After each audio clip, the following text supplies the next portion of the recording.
On July 7, 1994, Blake Patton, who supervises security for the Forest Service, received news that a woman hiking with her family found a human skull near Smokehouse Campground, close to Forest Service Road 402, also known as Divide Road, in Colorado. The campers discovered the skull and jaw at Windy Point. The report was passed to investigator Mike Wiggins and a team trained in forensic investigation to search for more remains. As they searched, they found additional bones belonging to a woman who was about 5 feet, 6 inches tall. The woman's skull had clues to her identity, like gold crowns and signs of temporomandibular syndrome. There were signs of scoliosis in some parts of the spine. They also found the sacrum, the tailbone, parts of the arm and shoulder bones, and most of the right hip.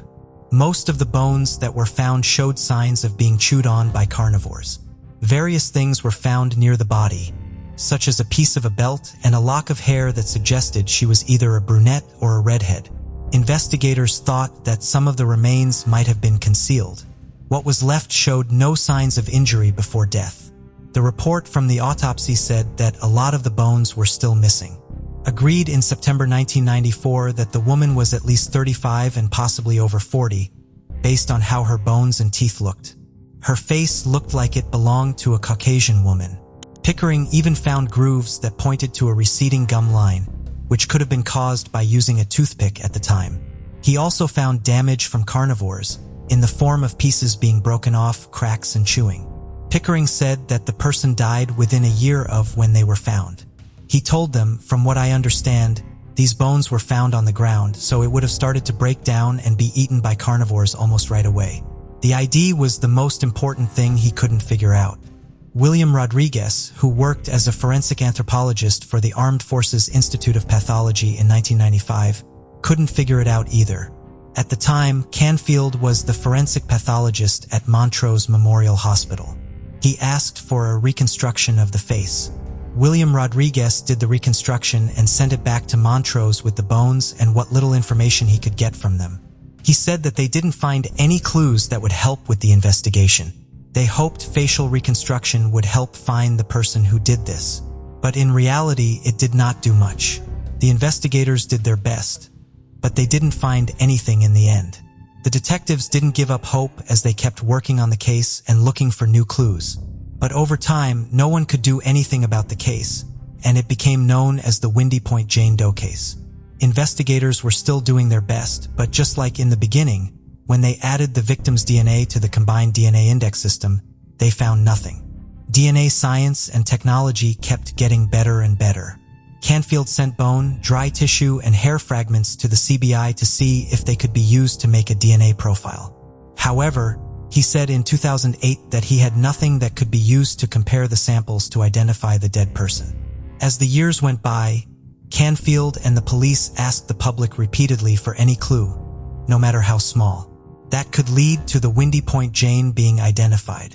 Even though there was a lot of publicity and a second facial reconstruction done in 2012, no new information solved the case. But DNA technology kept improving and it was used in more places than just law enforcement and medicine. Canfield said that they would keep the proof until science had caught up with it.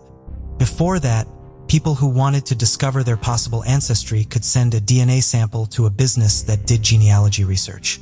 This became increasingly popular because it helped people find relatives and find out their family trees. It was also sometimes used by the police. Even though the investigators had her DNA, they were not able to run it through the genealogy. In 2020, MCSO investigators Dustin Harlow and Brittany Martinez asked Lieutenant Ted Valerio for permission to send a DNA sample to the CBI for a family tree test. Valerio permitted them, and Lillard was happy to pay the $5,000 cost. In 2021, Lillard said that the CBI had chosen Windy Point as one of about 100 cold cases where it would be used. They thought it might be a good idea. Then on April 19th, the CBI called them. Lillard said that they asked me if I was sitting down because they had some excellent news. After working hard and waiting, they finally found a match. He said that submissions to one of the commercial databases for which the CBI made the sample came from the sister and brother of the Hobbs family. With the DNA and dental records, forensic scientist Denise Wenzel from the CBI confirmed that the remains were those of Susan Hobbs. The Windy Point Jane Doe was finally identified as Susan Hopps. When the investigators met Susan's family, they learned who Susan Hopps was, since she was 11 years old. In the summer of 1991, when she was 41, she moved to Lakewood, Washington with a woman who was said to be a possible roommate. In 1992, when she was 44, she was happy to buy a trailer. It was the first time she had lived on her own. At some point, they would be joined by a male friend. Even though she was far away from where she came from, she stayed in touch with her family. Because Susan's trailer was so important to her, it was strange that she would just abandon it. When the mobile home park owner came to her trailer to collect the rent, the door was wide open and trash was all over the place. The drawers were opened. Susan and her 2 roommates seemed to have left the trailer. Susan's family was from California, but she had an aunt and uncle in Washington who were worried about her. They always talked to Susan and said she lived a pretty calm life. They said she wasn't at high risk for something like this. They were confused about what actually happened to her. They said they started knocking on doors and asking people if they'd seen her. It was said that whatever they found out was strange, including details which had been kept from the public. Susan's family also put an ad in a newspaper saying that her father was very sick and that Susan should call them wherever she was. No call ever came. Susan was 44 years old when she was last seen in Lakewood, Washington on August 9, 1993. It said that she and 2 other people left quickly for some reason. There was a chance that the identity of those 2 individuals was known, but it wasn't released. It looked like Susan had vanished into thin air. In 2003, her family hired a private investigator, but she could not be found.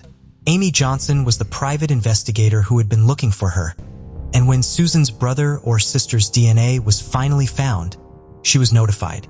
Amy was the one who put the information on GED Match, which was a good idea. Amy Johnson thought at first that the call from the Colorado number was spam, but when she heard the message, it was precisely what she had been looking for. That the Windy Point's Jane Doe in Montrose County was really Susan. Susan had always been important to her. Amy never got paid for working on this case. Amy told the press that her goal had always been to help Susan get what was right. The best thing that could have happened was for her to be found. She said, "I've never forgotten about her. Even 20 years later, her picture hangs in a place where I see her. I've always wondered, where are you?" Since 2003, she had been looking into possible leads. Amy said that all of it was for Susan. She was a really wonderful person.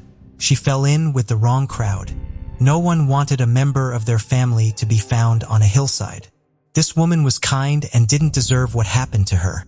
After years of hard work and dedication, Susan was found after 28 years. But the main point remains that her case is still being looked into, as the cause of death is believed to be murder, and the killer is yet to be found. What do you think about it? Tell us your thoughts in comments below. Let's continue. Before we proceed, I've got an exciting surprise for you. We've launched a brand new channel dedicated to intriguing content such as old historical mysteries, cold cases, and particularly chilling horror stories perfect for bedtime. Drop a comment letting us know if you're a fan of horror stories or not. You can find the link in the description below. Let's find out who will be the first to explore it. Alright, let's dive back into the video. On Saturday, December 10th, 1988, the body of a young woman was found on Bayside Drive in Atlantic Highlands, New Jersey. It was on the bike path, and the people who cleaned it were the first to find it. They didn't waste much time and called the police right away. When the police arrived, they started looking around the whole area. When they talked to some people in the area, the police discovered that there was a cleanup event on Saturday along Bayside Drive.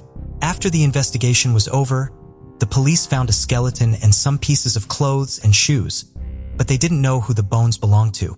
Donna Fontana, a forensic anthropologist for the state of New Jersey, then looked at the remains and concluded that they belonged to a young white female between the ages of 15 and 18 who had probably been dead since the mid-1970s. Members of the MCPO and the Atlantic Highlands Police Department first looked into the case together. They used different methods of investigation, but none of them were able to find out the identity of the deceased. In the 1990s, a DNA profile was made from the bones and used to make comparisons, which also didn't work at first. In their investigation of this case, the police always came up with nothing, but they didn't give up looking. They were always talking to people in Atlantic Highlands, but they still couldn't get a break in this case. Eventually, the case turned cold with no new leads. Then in 2020, Lieutenant Andrea Tosi and Detective Wayne Rayner of the MCPO contacted Bode Technology, a Virginia-based DNA analysis company, to look into the case using much more advanced technology than had been available before. The person who had been known only as Jane Doe for a long time was finally found to have a distant relative who lived in Georgia and was a woman. The relative agreed to an interview and then agreed to put DNA from her mother into the Bode's database, which led to the discovery of another lead. A Pennsylvanian woman was thought to be Jane Doe's youngest sister. The woman was talked to in August and agreed to give a DNA sample. The test results meant that there was a 99.9997% chance that Jane Doe was related to the person immediately. The Middlesex Regional Medical Examiner Office's Deputy Medical Examiner, Dr. Lauren Tama, then looked at the new information and made it official that the remains were those of Nancy Fitzgerald. The investigation had been looking for this for decades. After that, Nancy Fitzgerald's relatives who were still alive were told, and her body was sent to them to be buried. Finally, the detectives could get in touch with them and talk to them. They learned more about Nancy Fitzgerald after that. Nancy Carol Fitzgerald was born in New Jersey and grew up in Essex County. Her mother and father had her in 1956. In 1968, her father died. She moved from Crown Street to Moore Avenue in Bloomfield, New Jersey, with her mother and siblings. She went to Berkeley Elementary School and North Junior High School in Bloomfield. She was kicked out of school because of drug use at a young age. A person used to sell drugs to her and other girls in exchange for prostitution. In 1971, she overdosed and was rushed to a hospital by police. When she was taken home, police found barbiturates in her bedroom that she was supposed to sell. On the 2nd of April, 1972, Nancy had Easter dinner with her family at their home in Bloomfield. This was the last time they had seen Nancy, because the next day, on the 3rd of April, she went missing. She was 16 years old at the time. On the night of the 3rd of April, her mother and sister called the police. The police began to look into it. When Nancy went missing, she was wearing knee-high socks, a lace-covered bra, and platform sandals with ankle straps made of leather. She regularly went to the dentist because she had a gap in her upper central incisors. After she had been gone for a year, her mother got a phone call from a strange girl. The girl had begged and screamed for help, saying, "Mom, I made a big mistake. Come get me help." Nancy's mother had thought she was Kathleen, as they had lost hope of finding Nancy by this time. But when Kathleen came home that night safely, her mother realized who it could have been. They contacted the police again, but just as in the past, the police couldn't find anything. Nancy's sister Kathleen traveled the country to search for Nancy over the years, but she also failed to find her sister. Finally, decades later, they got to know what happened to her. In 2020, with the results of DNA testing, Raymond Santiago, the prosecutor from Monmouth County, said in a statement, "Today's announcement results from decades of hard work by a network of people whose collective determination and creativity proved to be unstoppable. It's also a sign of our firm commitment to find the truth and serve the interests of justice, no matter how much time has passed or what obstacles might ever get in the way of an investigation." 50 years later, thanks to modern DNA testings and interviews with far-off relatives in Georgia and Pennsylvania, authorities have confirmed that Fitzgerald's remains were located after all these years. Haley Dunn, a 13-year-old from the small town of Colorado City, Texas, came from a close-knit community of around 4,000 people. Her father, Clint, described her as a tomboy who also enjoyed sparkly and beautiful things. Her mother, Billie Jean, remembered Haley for her infectious laugh, big smile, and sense of humor. Haley was known as a bright and lively teenager. Her friends described her as someone who loved to joke around and wasn't afraid to speak her mind. She was involved in various activities including cheerleading, playing the saxophone, and excelling as an athlete. Haley enjoyed school, cherished her friendships, and admired her teachers. By the time she was in 8th grade, she was actively playing on the volleyball, basketball, and softball teams. Her parents would separate when she was 10, and Haley and her older brother David went to live with their mother and her boyfriend, Sean Adkins, on Chestnut Street in Colorado. Haley and her dad Clint were especially close. Clint lived just across the road from them, and Haley would swing by his house every day. Whether it be just popping in to say hi before school or staying over for dinner, she never missed an opportunity to spend time with him. Christmas Day 2010, Haley's grandmother Connie said that Haley was in great spirits that day. She was excited about the gifts she had received that year, especially her new iPod, and spent most of Christmas and Boxing Day with her father.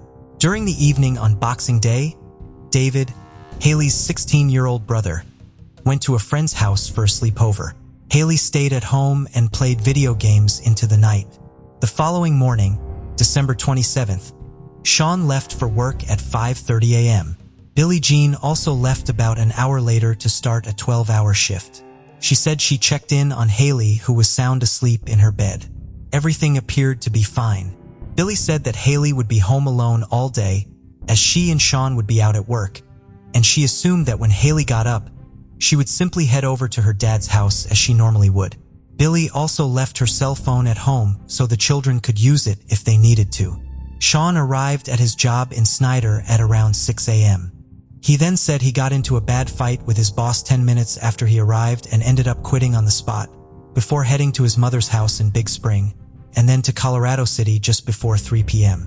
Haley's father Clint was used to seeing his daughter every day, but on December 27th Haley didn't knock his door, and he didn't hear from her all day. At around 2 o'clock that afternoon, a text was sent from the cell phone left at the house to a friend of Haley's saying, "WID, what you doing?" This friend never replied. Later that evening, Sean picked Billie up from work. Billie said that when she got home, she realized Haley wasn't in the house. She asked Sean if he had seen her. He said that Haley had left the house on foot to go to her father's, and then had plans to stay the night at her friend Mary Beth's house. But Clint confirmed this definitely wasn't the case. The next morning came and went, and Haley was still not home. Billie decided to phone Mary Beth's parents, who confirmed they hadn't seen Haley at all, and she definitely didn't spend the night with them. Nothing was missing from Haley's room, and certain things everyone would have expected her to take if she was staying at someone's house were all still there. Billie started going door to door, asking everyone if they had seen her daughter, but no one had. Billie said she was scared that maybe someone had driven past and snatched her while she was walking to a store, and she even wondered if maybe Haley had been in a bad mood, which resulted in her storming out of the house that day. A missing persons report was filed on the afternoon of the 28th of December. Investigators initially classed Haley's disappearance as a runaway, but a short while later, her case was reclassified as a missing child case. This was a decision that the police would later receive immense backlash for making. The community rallied around the family and sprung into action to try and find Haley. The media quickly ran with the story too. Clint was devastated and distraught at his daughter's disappearance, and he spent every waking moment looking for her. He rifled through dumpsters, searched the streets and alleyways and anywhere else he could think of. People reported that this level of concern was not shared by Billie and Sean. As the searches expanded into more vast and open areas, reporters recalled that Billie didn't want to partake in these searches. Billie herself said that whilst she was happy to hand out flyers and talk to the media, she couldn't deal with looking in wooded areas or fields because that made her think they were looking for her daughter's body. Searching these more rural areas was also something that Clint struggled to do. Billie's boyfriend Sean, however, didn't even hand out flyers, let alone participate in the searches, and he was very far removed from the investigation. Numerous people were questioned, including registered sex offenders in the area, but everyone was quickly ruled out. Wednesday, December 29th, Clint and Billie's homes were searched, and a day later, the National Center for Missing and Exploited Children got involved in the case. Dogs managed to track Haley's scent throughout the neighborhood, which led them to a nearby motel. But the staff there did not recall seeing Haley, and she wasn't seen on any of the surveillance footage either.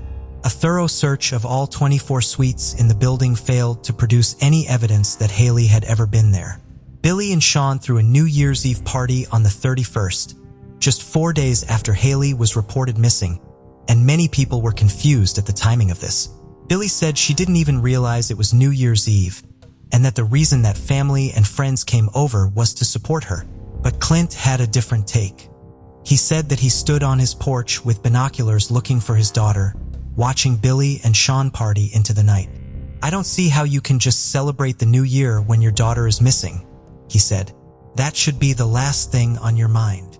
As the new year rolled around, the close community entered it with a somber and subdued feeling. With still no trace, sighting of, or word from Haley Dunn, the lengthy and painstaking searches continued.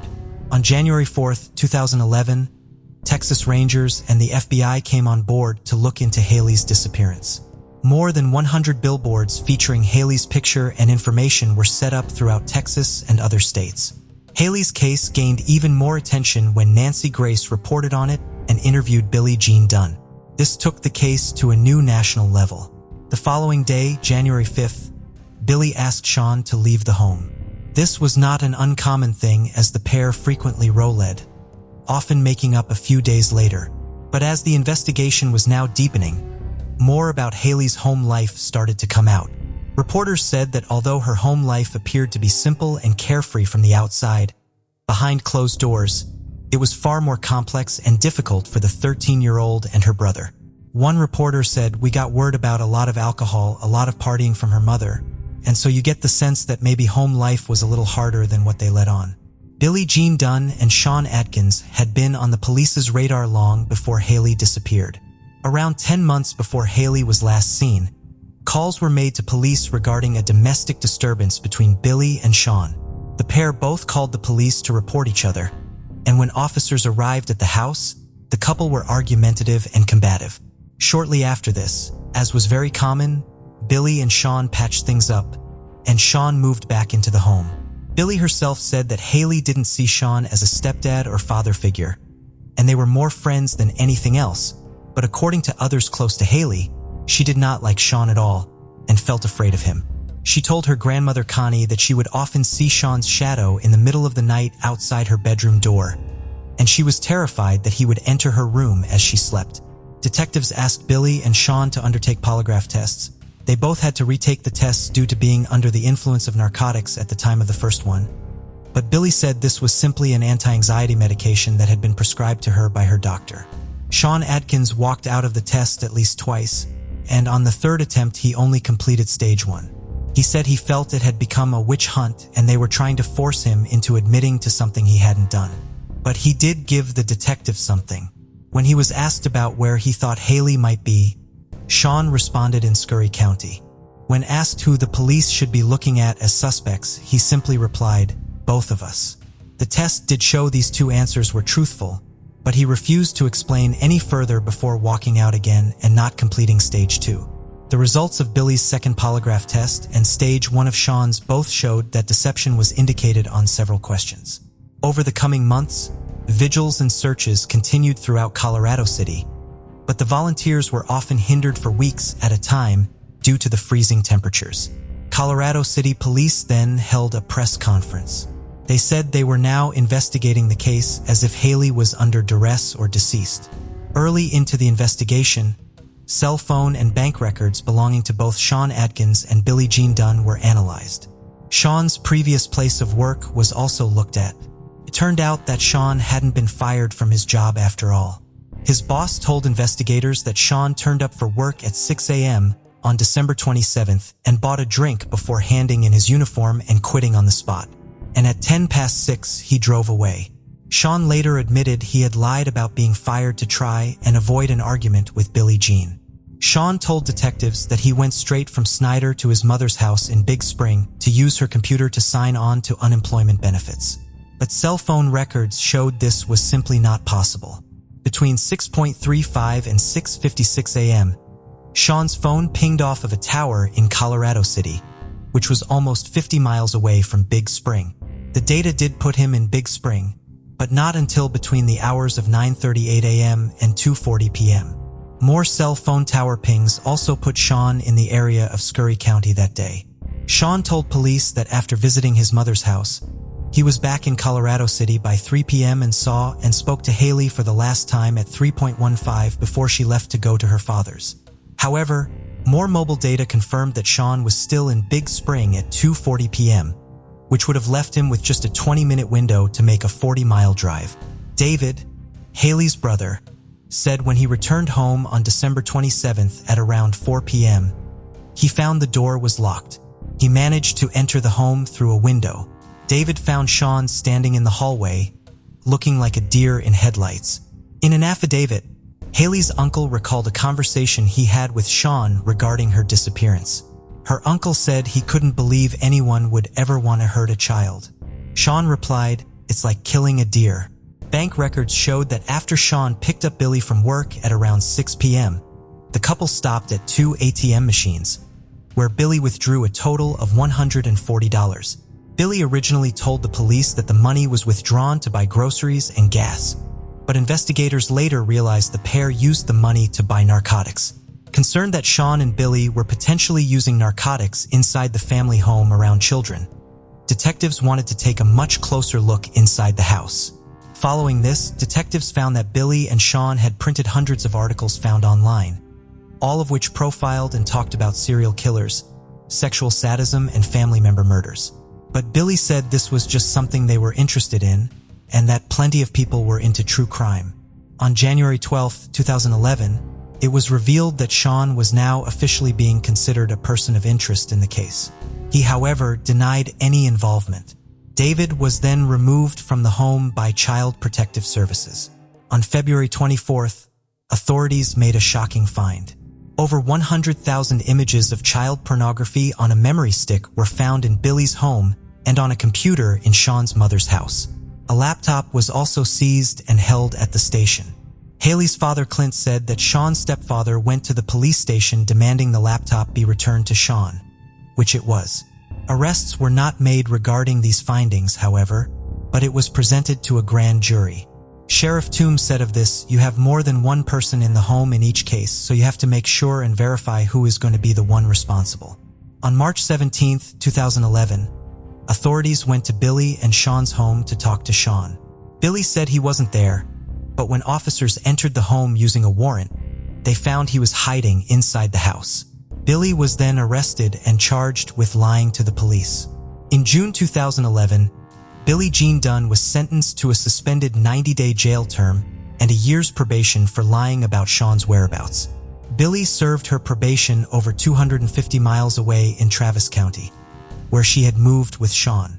The couple did eventually break up in 2012 and went their separate ways. After it was confirmed that, as well as local police, the FBI also considered him to be a person of interest. As time went on, searches for Haley began to dwindle. With each vigil that was held, tips and leads would slowly start to trickle in, only for the case to go cold again shortly after. Another year would pass with still no movement in Haley's case. But on March 16, 2013, a hiker found human remains 20 miles away from Colorado City, near Lake J.B. Thomas in Scurry County. Authorities did not confirm the cause of death, but Clint said he was told by investigators that Haley had most likely died from blunt force trauma. A $15,000 reward was offered for any information leading directly to the arrest of the killer or killers of Haley Dunn. Sadly, the family had to wait a painful 4 years until they could finally lay Haley to rest in January of 2017. In 2018, Clint Dunn told the media he believed his daughter was attacked, either by Sean himself or by his ex-wife Billie Jean Dunn, while Sean assisted. "They're both involved," he said. "That's not even up for discussion anymore." Clint was constantly in touch with the police, begging them to make an arrest in his daughter's case. But the investigating team still needed more. Clint Dunn's many appeals on social media caught the attention of an anonymous person who reportedly found several items belonging to Haley Dunn during late spring, early summer of 2011. The person who found the items was in middle school at the time and had no knowledge of Haley or her disappearance. Because of this, they did not tell the authorities about what they had found. In 2019, this person saw one of Clint's social media posts about Haley. It was only then they remembered what they had found. They reached out to Clint to tell him. The items and their location has not been publicly revealed, but Clint said they were found in an area that was searched countless times in the initial stages of the investigation. Private investigator Erica Morse has been working closely with Clint Dunn since his daughter disappeared. Erica said she uncovered evidence and spoke to officials, but said they had been silent since Haley's remains were found. She said they wouldn't return her calls or update anyone on whether there was any movement in the case.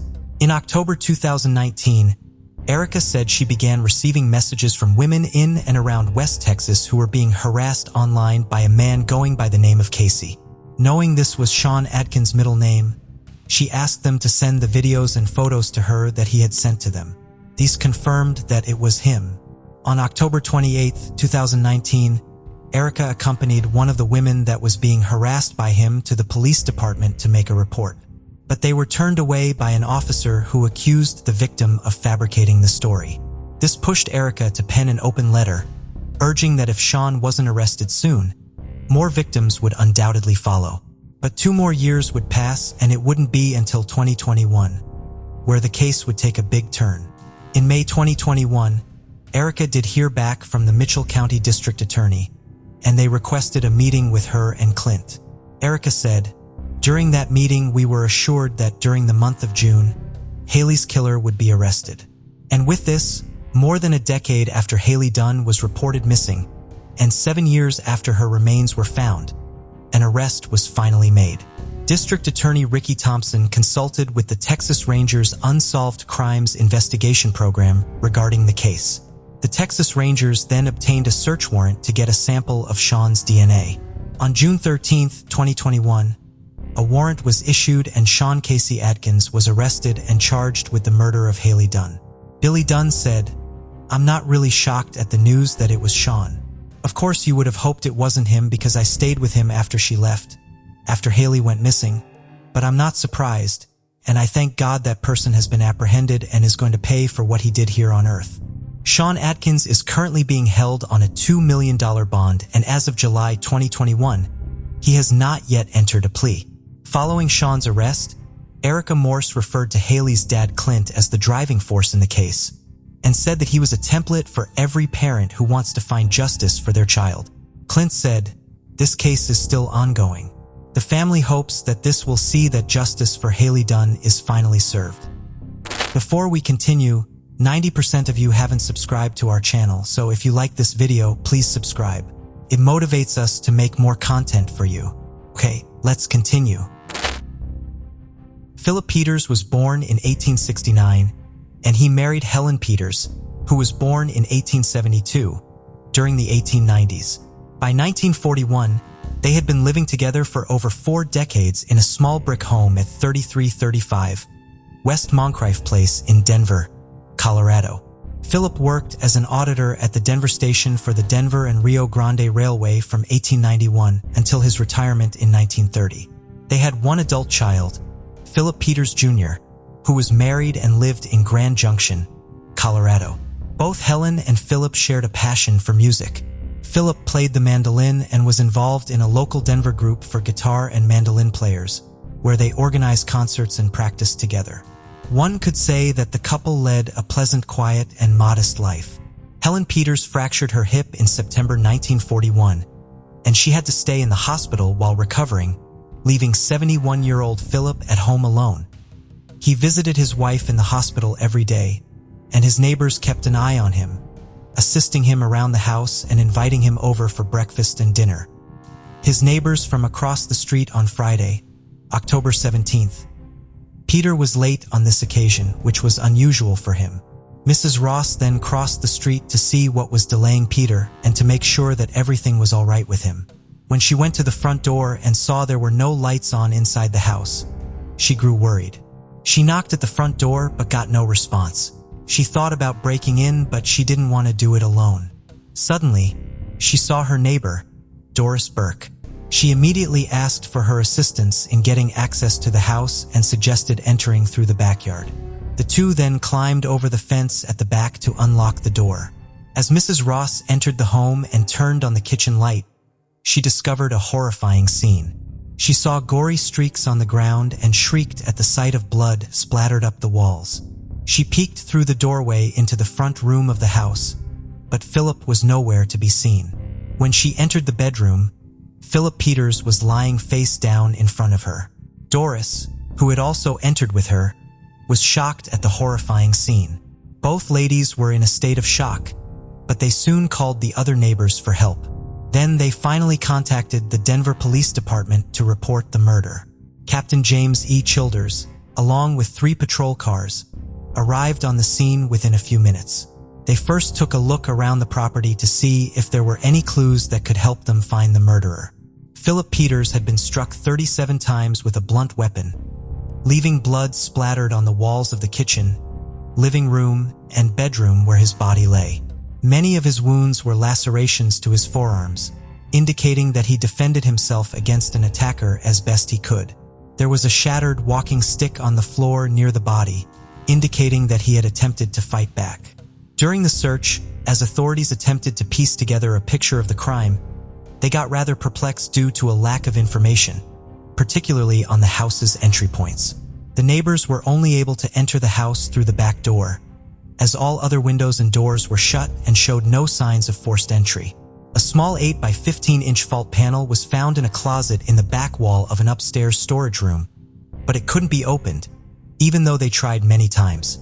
They did find this suspicious initially, but they thought it was too small for anyone to go through, so they ended up dismissing it eventually. In the kitchen, detectives discovered parts of a handgun on the floor and what seemed to be an out-of-place cast iron stove shaker. Assuming that the iron poker was the primary murder weapon, it was submitted to a laboratory for fingerprint analysis and any other possible forensic evidence it may have concealed. The cops initially suspected the motive to be robbery, but when they found $208 in unpaid profits and $24 in cash in the bedroom, they began to doubt this theory. Over the next few days, they found about $400 all around the house, making robbery even less plausible. Instead, they thought it might have been a revenge killing, but neighbors told the police that the Peters had no enemies and were well-liked and respected in the community after living there for so long. Captain James E. Childers and his team were in charge of the investigation, and they were under pressure to find answers quickly. By October 20th, the police had already arrested 1 suspect and were questioning others, but none of them seemed to be a viable culprit.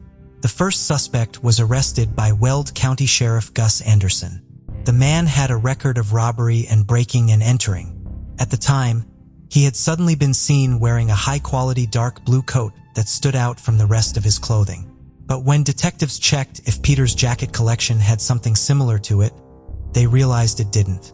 The man in custody was 64 years old, short, and considered too feeble to have violently attacked Peters. Finally, he was released. The other 2 suspects were similar too. One of them was a man who went door to door in North Denver begging for money. That man was never seen again after the day of the murder, so the police thought he was just a beggar who had left. The stove shaker was returned from the lab and it had no fingerprints on it, but small spots of blood confirmed to the authorities that it was the murder weapon. In many ways, this investigation took 1 step forward and 2 steps back. Police had disproved the robbery theory, but on the other hand, they now had no suspects. The authorities said in a press release that the killer took time to wash his hands and clean the murder weapon, so he had definitely had enough time to rob the house. If he really wanted to rob Peters, they wouldn't have found so much cash and other possessions still in the house. The motive behind the killing still confused them. The investigation had halted by spring. Despite an extensive investigation, the police had no leads. After Mrs. Peters returned from the hospital, things began to escalate. On the 1st of February 1942, Helen Peters returns to Westmont Creek Place. She was alone in her 40-year-old home. Her future was uncertain at 68 years old and recovering from a fractured hip, so she hired 2 nurses to help her around the house. She was helped by Mrs. Edith Clark and Mrs. Hattie Johnson. Helen fell again a few weeks later and was hospitalized yet again with a broken hip. She returned home at the end of April, and the 2 nurses helped her around the house. Edith was the first one who reported suspicious things happening inside the house. She heard noises in the walls, and what she swore were faint footsteps in vacant rooms.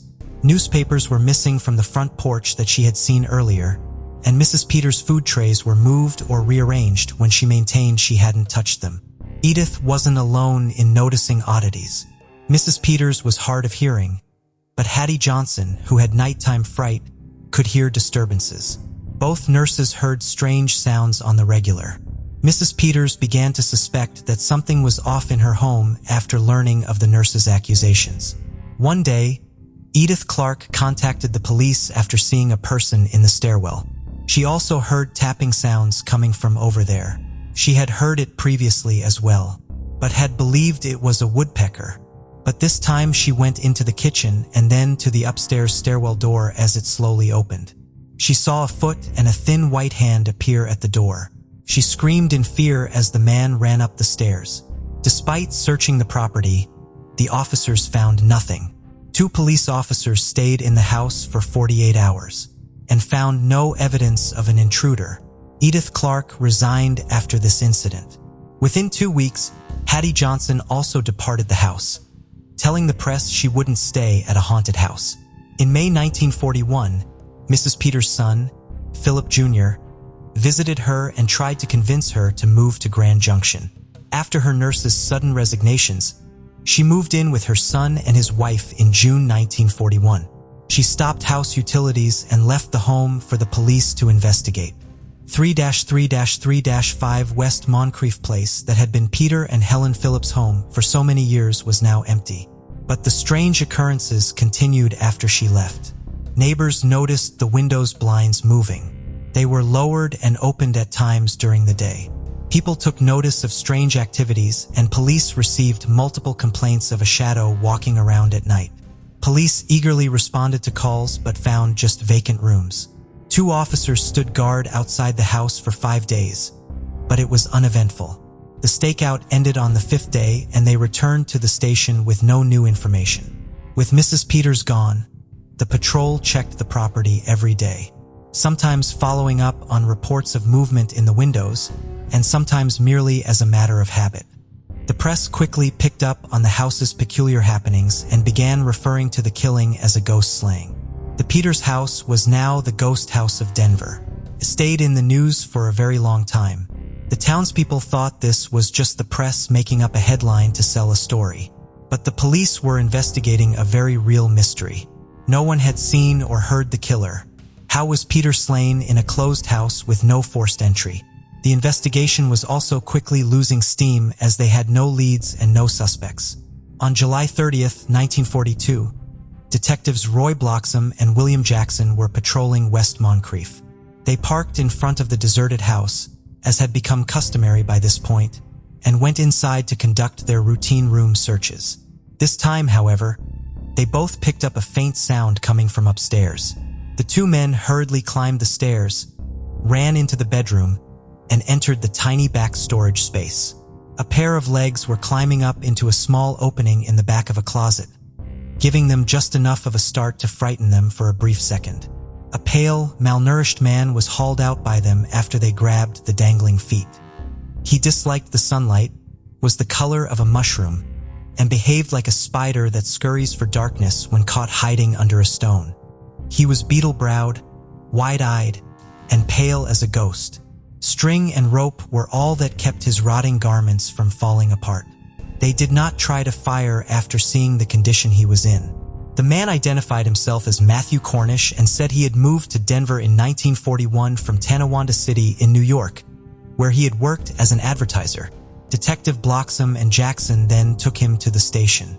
He stuck to the story for a few hours, right up until he was fed a cheeseburger with coffee.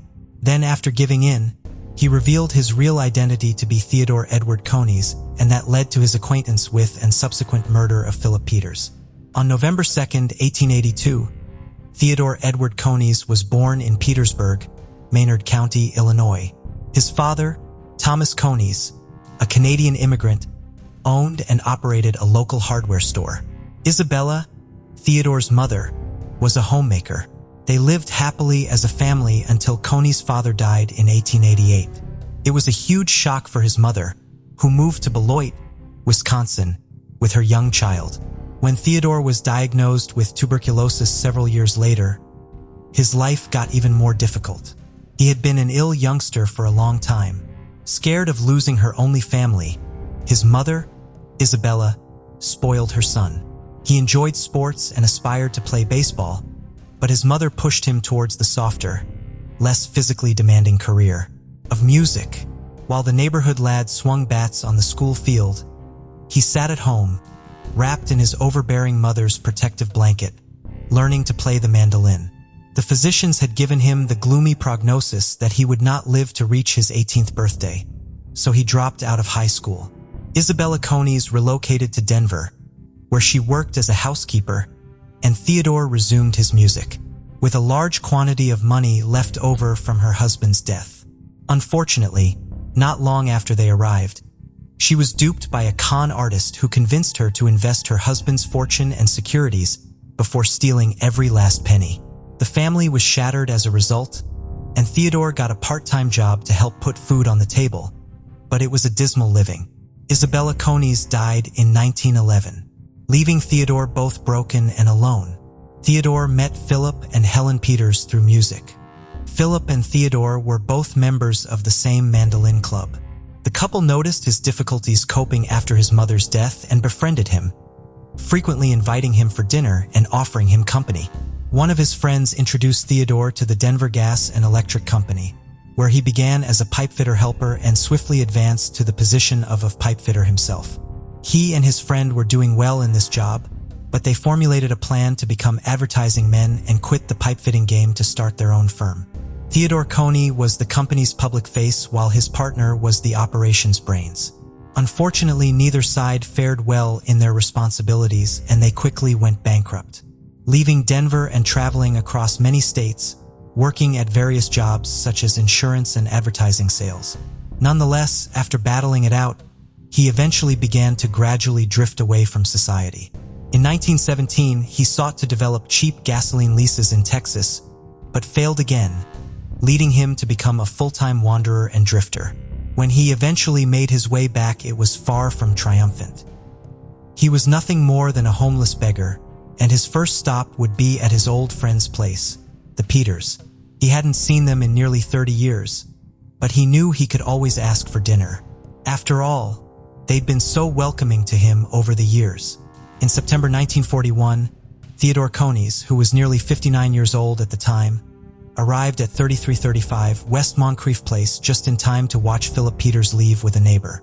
He was on his way to the hospital to see his wife. Instead of waiting for him, Theodore decided to swing around to the backyard and attempt the back entrance. As luck would have it, it was unlocked, so he strolled inside and helped himself to some food. He spent some time nosing around the Peters house until, in an upstairs storage room, he discovered a little 8 by 15-inch ply wall panel in the top of a closet that functioned as a trapdoor into a tiny coffin-shaped attic that was 37 inches tall at the apex, 7 feet long and 4 feet wide. Cony's resorted to the narrow crawl space in the rafters instead of leaving. It appeared to be a suitable place to spend the winter, he later told authorities. And this is exactly what he did for several weeks. When Philip was out seeing his wife in the hospital, he would leave the small space in the attic and move around the house. Mrs. Peters' condition was unknown to Cony, but the scenario worked in his favor. Every night, he would listen through a hole until he heard Philip snoring, then crawl out and go to the icebox, taking just enough food to not be noticed. He said he'd take it back to his nest, where he discovered fragments of an antique crystal set and a pair of headphones in one of the closets. He repaired it so it worked, and he listened to all of the music from the newscast. He used to go down to the restroom and shave with the older gentleman's razor. Slowly, when Cony's was feeling a bit bored, he thought of doing something funny to entertain himself. He began to follow Philip Peters throughout the home, monitoring his movements and hiding behind doors as he passed for pure enjoyment. On the afternoon of Friday, October 17, 1941, things took a drastic turn when he assumed Peters had gone out to visit his wife in the hospital. Cony slipped out of his cramped living quarters around 4 p.m. and headed to the kitchen to get some food. As it turned out, Peters was simply sleeping. The noise from the kitchen woke him up, so he went to investigate. When the two men met, they were stunned to see each other. Cony stated that he was afraid of losing his sanctuary. Peters didn't recognize him due to the fact that he had changed dramatically in the last 30 years. Cony noticed an ancient handgun hanging on the wall and grabbed it, hitting Peter on the head. Peter fell, but he got up and went to the dining room phone. Cony's followed Peter and punched him again when he stated he would call the cops. Peter was looking for the vials in which he has stashed some money. Cony's noticed him unlocking a drawer in the basement bedroom. He says he went in there with the stove shaker and he didn't know how many times he hit him. He just kept punching him till he stopped moving. After that, he cleansed the iron porker and took some food with him. Then he scurried back to his hiding place rather than running away. 2 hours later, he heard activity downstairs when Mrs. Ross, the neighbor from across the street, discovered Philip Peters' death. Later, on his homemade radio, he listened to the news about the crime. Since Mrs. Peters had trouble hearing, he stayed in the house after she got back, which made life better for him overall. His biggest problem, however, was when she was away after injuring herself again. He was nearly frozen to death. Because there was no heat in the house, but he still remained in his nest. He liked to go down and peek out of the windows watching the postman pass by.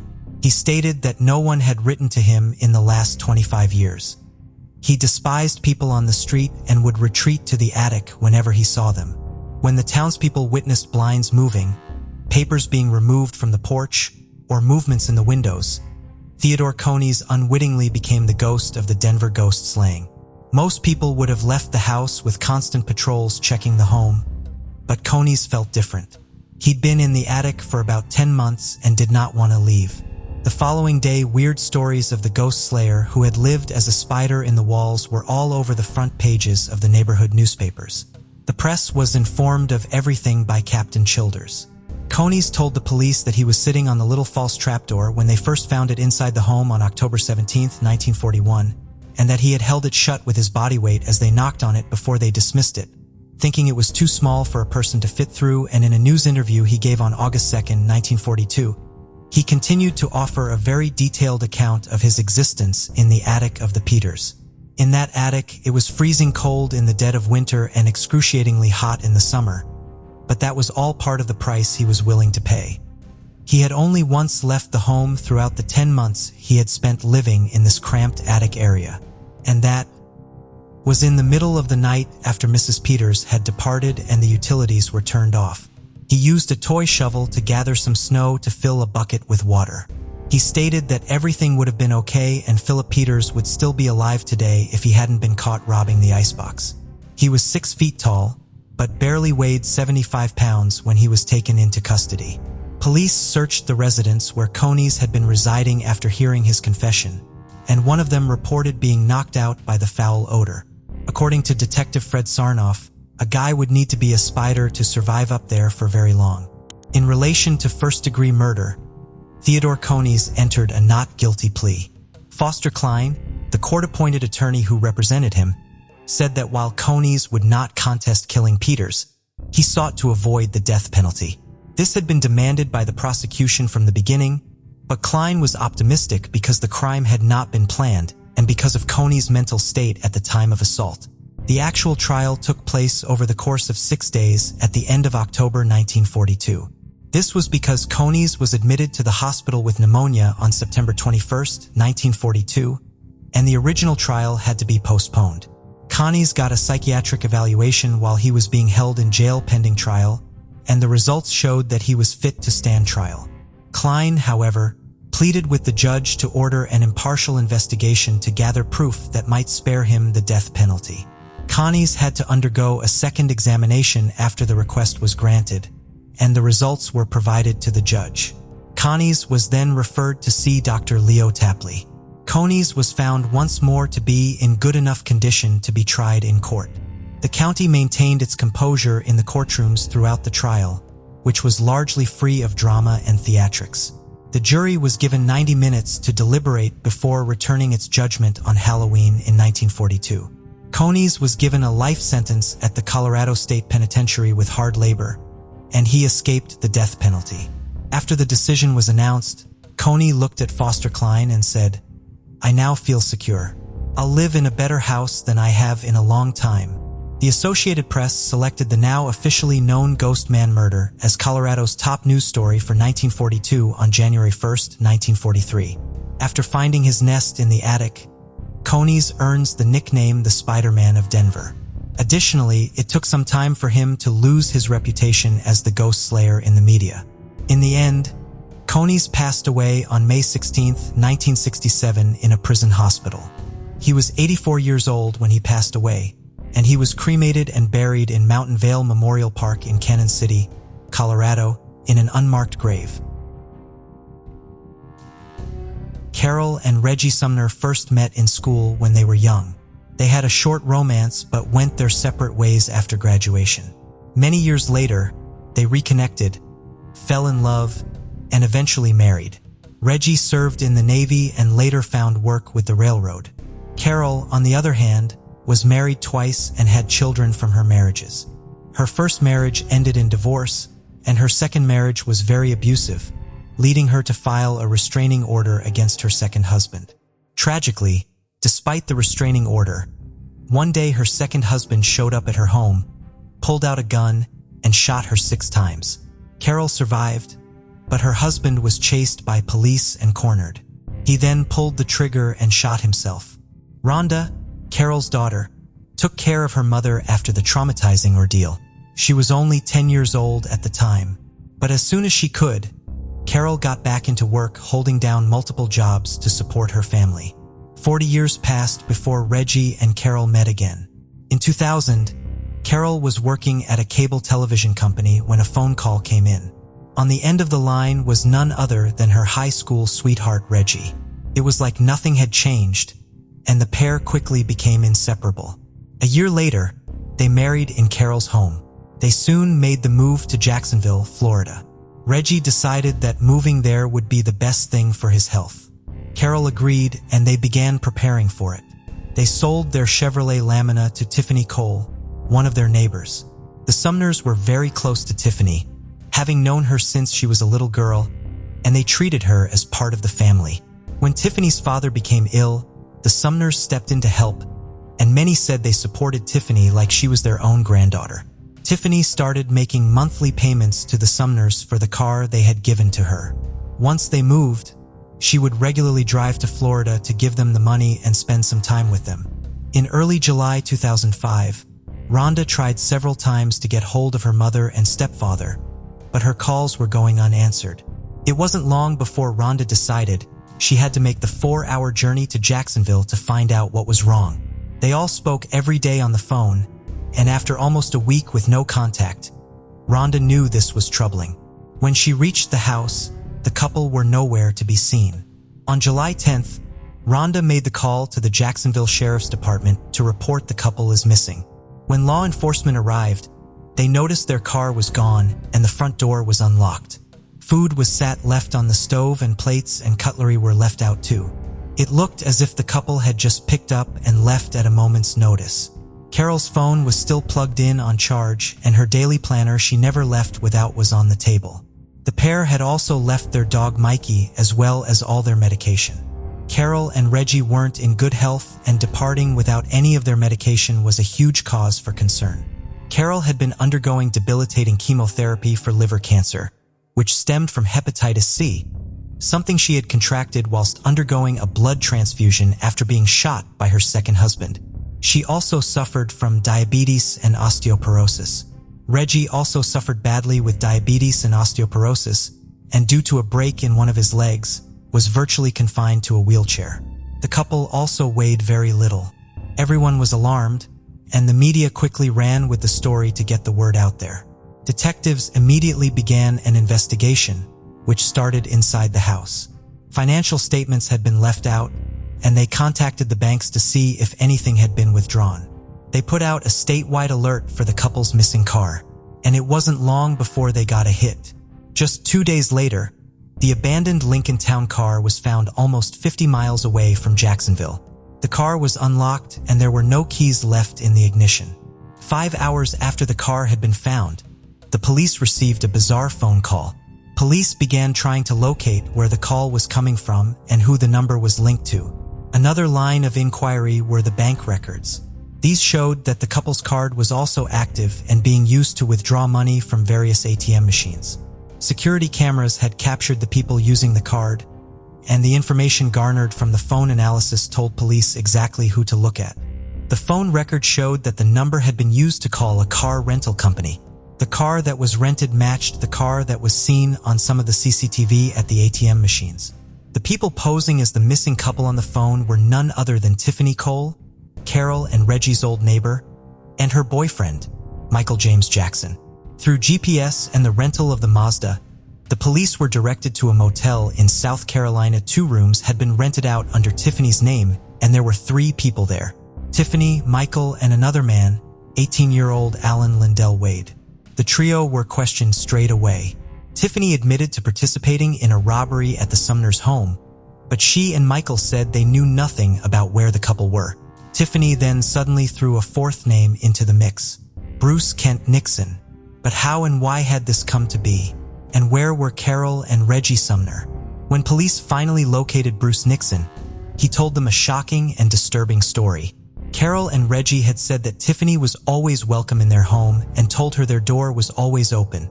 24-year-old Tiffany and her boyfriend of 2 months, Michael, who was 23, traveled to Jacksonville to visit their friend, Alan Lindell Wade.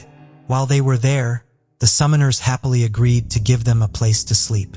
During Tiffany and Michael's stay, the Sumners mentioned that they had recently closed the deal on their South Carolina property for just short of $100,000. This would set in motion a frightening and calculated scheme. Michael took note of all the couple's belongings and furnishings in their home and began plotting a sick and twisted robbery.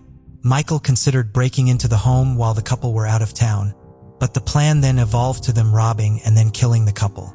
They first thought about injecting the pair with a lethal dose of medication.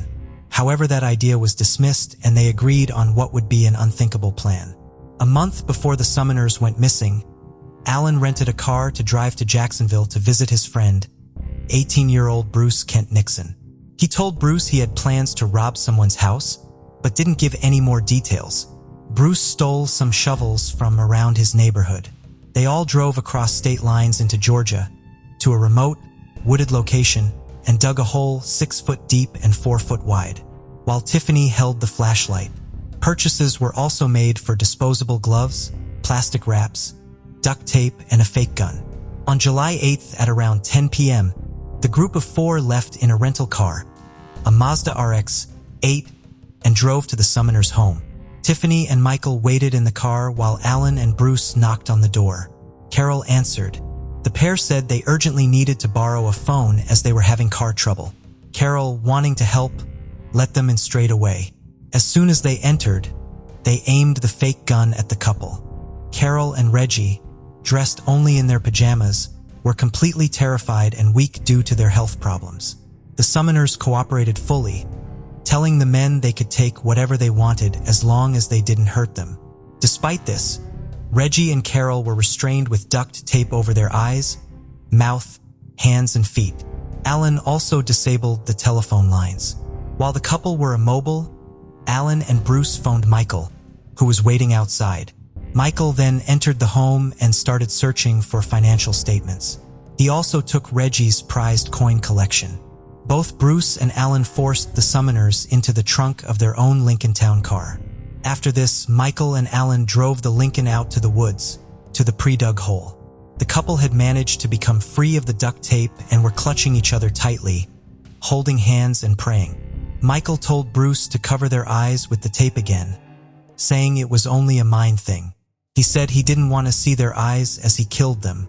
After forcing Carol and Reggie out of the car, they got the pin to the couple's bank card. Carol then had her jewelry snatched off, before she and Reggie were shoved into the hole next to each other, were then buried alive. Tiffany and Bruce were waiting in the hired Mazda just up the road. The group then drove the Sumners' vehicle to Sanderson, Florida, where they set about removing the evidence and wiping down the inside of the Lincoln before dumping it. They later returned to the couple's home to steal a computer and some more jewelry before checking into a hotel. They spent the night in a limousine, taking pictures with the stolen goods, showing off the cash and drinking bottles of champagne. Through tracking the group via cell phone data and CCTV, On July 14th, just 4 days after Rhonda had reported her mother and stepfather missing, police apprehended Alan, Tiffany, and Michael in a South Carolina hotel. Inside their rooms, they found Carol's car keys, a suitcase containing the financial documents, receipts for items that had been purchased using the couple's money, Reggie's driver's license, credit cards, and checkbooks. Tiffany's car, detectives also found Reggie's coin collection. When Bruce Nixon was located just a day later, he admitted to everything and was more than willing to tell the detectives exactly what had happened and what each individual person's involvement had been. He also told the police he would take them to where the Sumners had been buried. An excavation was carried out and law holding each other. The medical examiner discovered that they had inhaled the dirt until they eventually died of mechanical asphyxiation. The earth they were buried under had compressed their lungs, smothering them. Bruce told the police that he had helped dig the hole, but only found out the following day that the plan was not only to rob the couple, but to bury them alive. Tiffany also claimed that she believed the hole was being dug to hide the stolen goods in, but Bruce said this was nonsense and Tiffany knew exactly what was going to happen to Reggie and Carol. He said that she was the sole connection between everyone involved that night. She also told them all the couple's schedules and she knew they would be home at that time, after a long day at the doctor's. Bruce Nixon was arrested first, and Alan Lindell Wade were subsequently arrested too, and all four were charged with 2 counts of first-degree murder, armed kidnapping, and armed robbery. While in jail, Michael made a phone call to his grandmother. She read him a newspaper article about Bruce's cooperation with the police. "Bruce just killed us all." Yes, dear. This only added more to the already strong case against them. In court, Carol's daughter asked them not to sentence Alan to death. She also asked for leniency for Bruce, saying that both men had been manipulated by Michael. She said they were too young and were on drugs at the time of the murders. They were used in the worst way. Solving 2 deaths with more deaths does not make me happy. I know in my heart that my mom and Reggie would have felt the same way. Bruce pleaded guilty to second-degree murder and agreed to testify against the other 3. Following this, he was sentenced to 45 years in prison. Michael and Alan received the death penalty. Tiffany's trial took place in October 2007. During the trial, she stated that she had only agreed to the burglary and was totally unaware of the plot to kidnap and kill the couple. She testified that although she did help dig the hole in the ground, she had no idea what it would be used for. She claimed that even as they drove to the wooded area, she had no knowledge that the Summoners were bound in the trunk of the Lincoln. They protested that she was the sole link between the group, and the only person that tied everything together was her. Tiffany didn't believe that she could be guilty of first-degree murder because she didn't personally kill the Summoners, but under Florida law, someone who participates in a crime can be found equally culpable for a murder, even if they didn't directly cause the death. Her defense attorney argued that Michael controlled and manipulated Tiffany during their short-lived relationship, and he was the real mastermind behind what had happened that night. The defense argued that her low intelligence level and mental health issues should also be taken into consideration. But despite hers and her defense's pleas of innocence, the jury took just 90 minutes to deliberate and they ultimately found her guilty. Their verdict was 9-3 for the death penalty. Tiffany is one of the youngest women on death row in the United States. One of the prosecutors on the case, Jay Plotkin, recalled, "I was a prosecutor for more than 20 years. There was not any case that I prosecuted where the crime was more vile or cruel than the torture and murder of the Sumners." Judge Weatherby added, "This court has had a hard time in coming up with a manner of death that could be more heinous, atrocious, or cruel, or more painful and vile." Tiffany later asked the families for forgiveness in a letter she wrote to them. Some members of the family say they have forgiven her for their own sense of peace. Alan Wade later revealed to the media he had met a woman online named Sigrid, whom he married and had a child with. Sigrid had been writing to inmates on death row when she started talking to Alan, and this sparked a romantic relationship. Despite conjugal visits not being permitted at uni and correctional institution where Alan is being held, Sigrid somehow managed to get pregnant. A 2016 U.S. Supreme Court ruling found that Florida's prior law permitting non-unanimous jury verdicts and death penalty cases actually violated the Sixth Amendment, prompting Florida to re-sentence more than 150 people. The state court said anyone sentenced after a 2002 ruling could now be eligible for a new hearing and possibly a new sentence. And because of this, in 2017, the Florida Supreme Court ordered a new sentence hearing for Tiffany Michael James Jackson, was previously sentenced to death with an 8-4 majority ruling, and Alan Lindell Wade was sentenced with an 11-1 majority ruling. Neither had unanimous verdicts, so they will likely get new hearings as well. Some days when Rhonda's phone rings, she said she often forgets, and for a second hopes her mother is on the line. Reggie and Carol Sumner had found happiness together after years apart and after so many years of pain and troubles in their own lives. They were a kind, generous, and loving couple. All they wanted to do was spend their later years together. Their caring and giving nature will always be remembered by their family, and Rhonda keeps Carol and Reggie's ashes in an urn at her home so that the couple can stay together forever. Noelle was born on June 28, 1991, and in 2017, she was 25 years old. Brian, born on July 7, 1987, grew up in Fort Wayne with his sister, Amber Nicole Lash. As a child, Brian was known for getting into mischief. It's not known exactly when Brian and Noelle met and married, but they lived together in an apartment at 4811 Weiser Park Avenue in Fort Wayne. They had a young son named King Richard. Brian also had 2 daughters named Olivia Joyce Lash and Alexis Marie Lash, but the details of their mother are unclear. Both Noelle and Brian supported their family by selling marijuana. The drug deals were usually done in locations far away from their home. However, these deals were sometimes conducted within their home. It was a risky business, as the drug trades often brought them in contact with all sorts of dangerous people. Brian and Noelle were well aware of the dangers, but the profit they were making from the business kept them going. However, things got really messy when they least expected it. On June 9, 2017, Noelle and Brian decided to organize a party at their home. It wasn't something big, but was more of a get-together. What the couple had in mind was to invite a few family members and friends over for a barbecue and then watch the Cleveland Cavaliers and Golden State Warriors basketball game that was happening that evening. They also planned to use the opportunity to sell marijuana to those who wanted to purchase it. It was a good plan for them, as it would give them a chance to kill 2 birds with 1 stone. They began to make preparations, an expectation of their visitors. Once the evening came around, those that they had invited began to gradually arrive, and pleasantries were exchanged. Amongst those who showed up were Noelle's sister and her boyfriend. A friend of the couple, known as Dustin Neal, was also one of those who attended the party. Noelle and Dustin had known each other since they were kids. At around 9 p.m., the game which they had all gathered to watch began, and they all sat down with plates of barbecue and bottles of drink in hands to enjoy it. The atmosphere became increasingly noisy due to the noise made by the men whenever their favorite team scored. In the end, the game ended with the Cavaliers winning.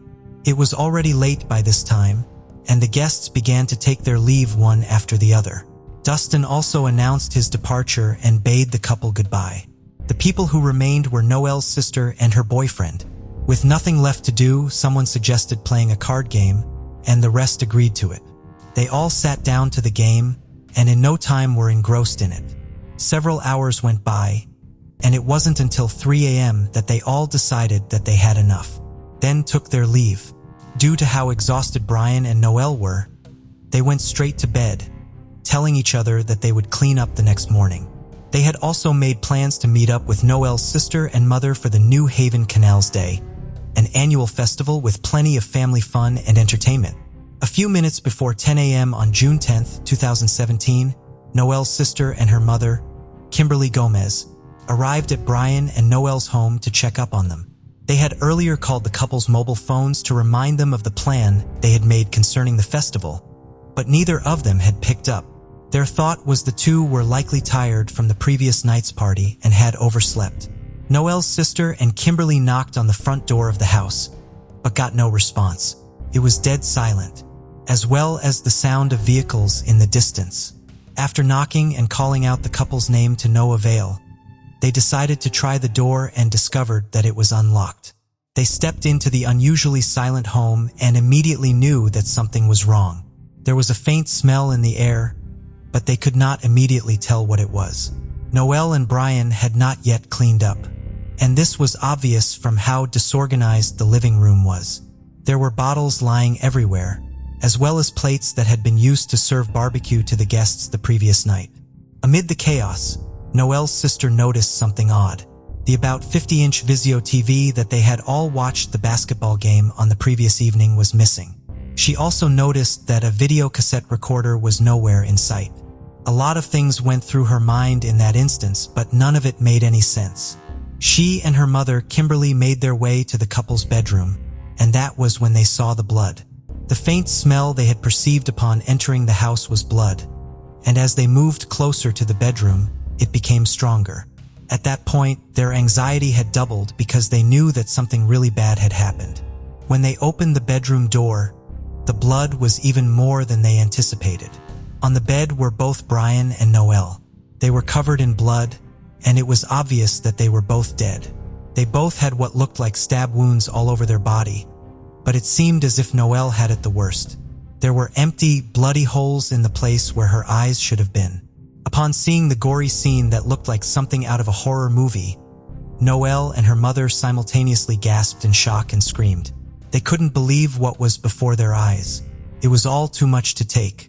911 was immediately dialed, and in a matter of minutes, police officers from the Fort Wayne Police Department arrived on the scene.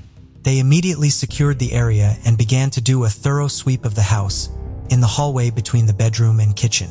They noticed a black-colored object sitting on the floor. Upon closer inspection, it was discovered that it was a mobile phone that belongs to Noelle. The phone was kept as evidence. Officers took a look at different parts of the house and collected all that they believed would help them in their investigation. After this was done, Noelle and Brian's bodies were transported away for autopsy. 2 days after the murder took place, the autopsies of the dead couple were conducted by Dr. Scott Wonger, and the results showed both had died as a result of fatal stab wounds.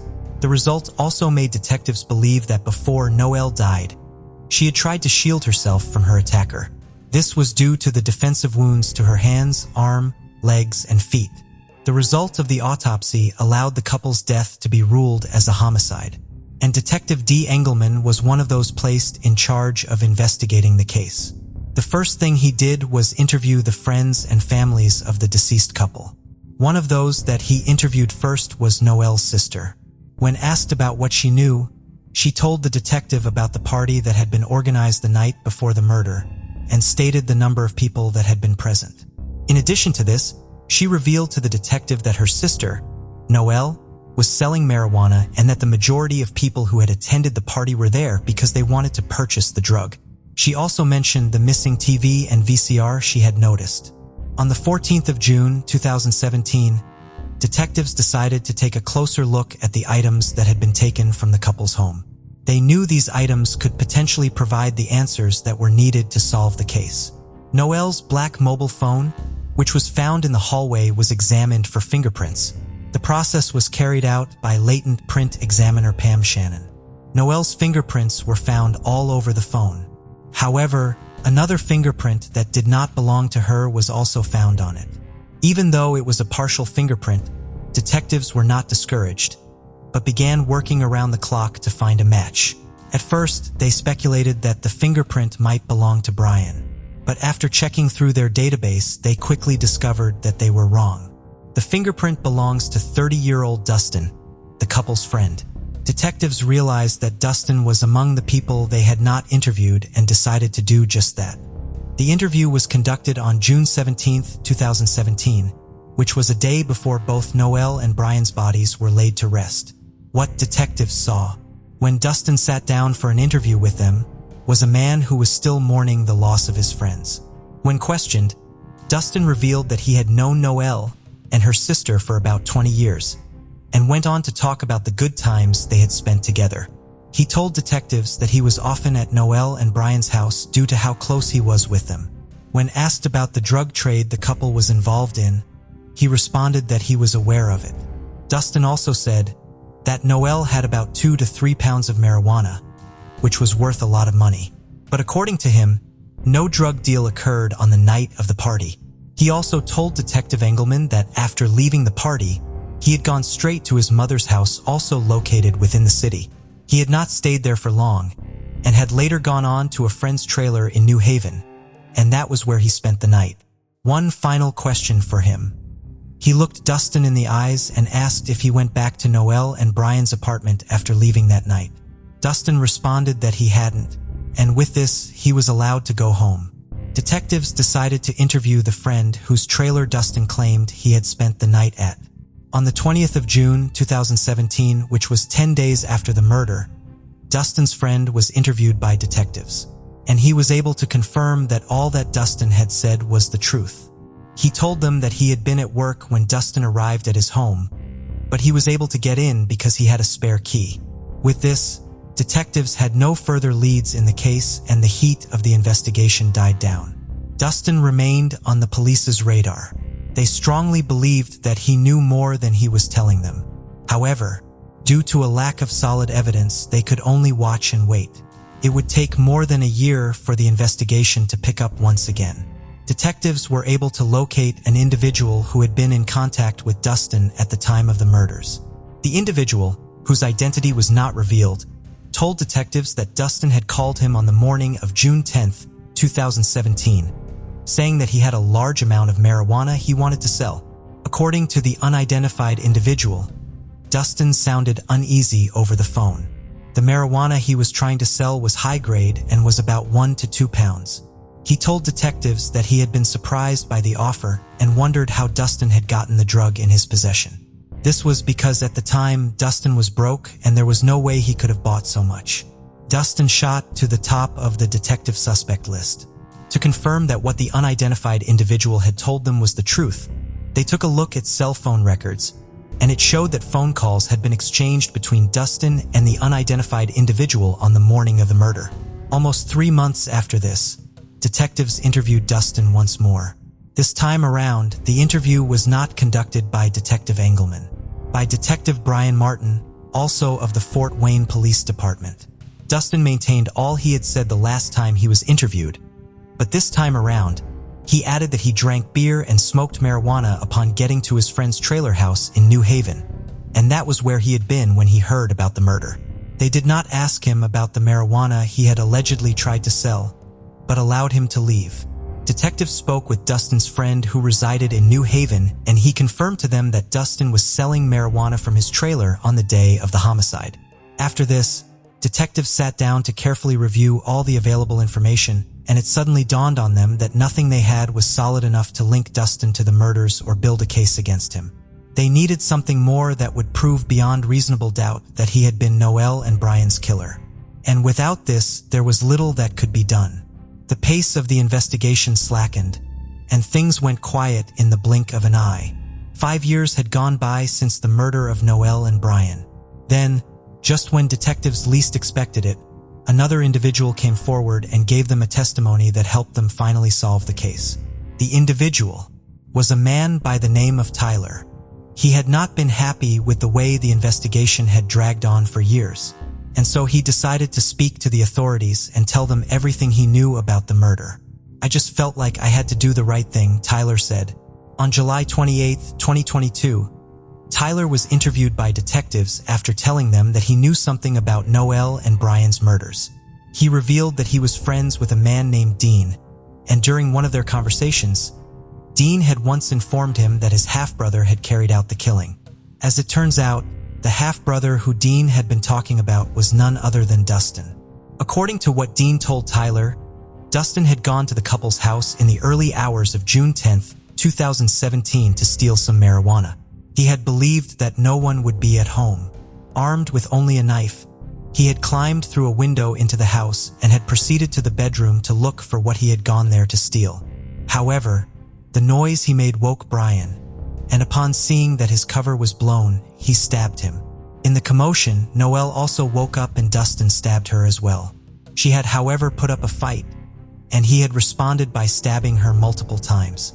He had bragged to Dean that he stabbed her so hard in the face that the knife got stuck and he had to put a foot on her body and pull to retrieve the knife.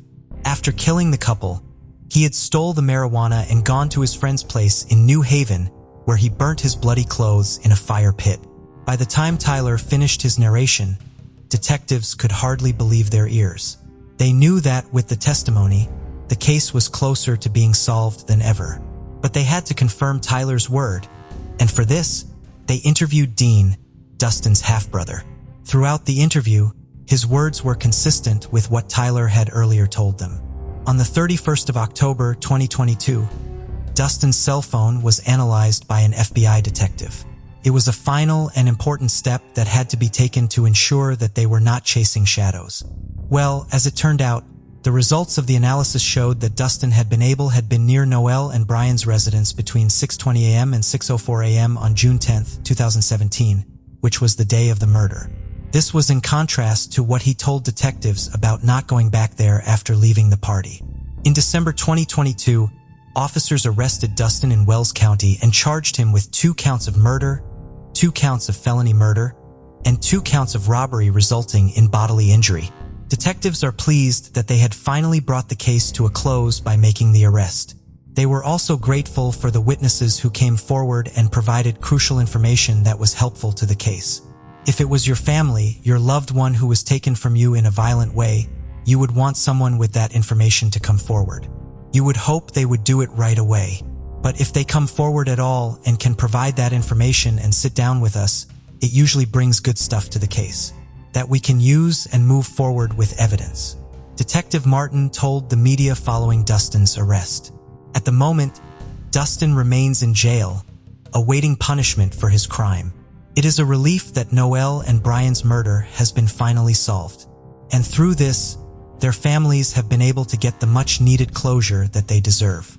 But do you think there is a chance that Tyler's life might be in danger since this testimony was what finally solved the case? Let us know your thoughts. Comments section.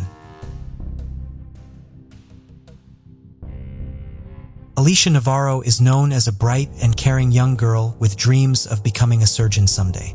Her mother, Jessica Nunez, describes her as loving and compassionate, always showing concern for animals and people alike.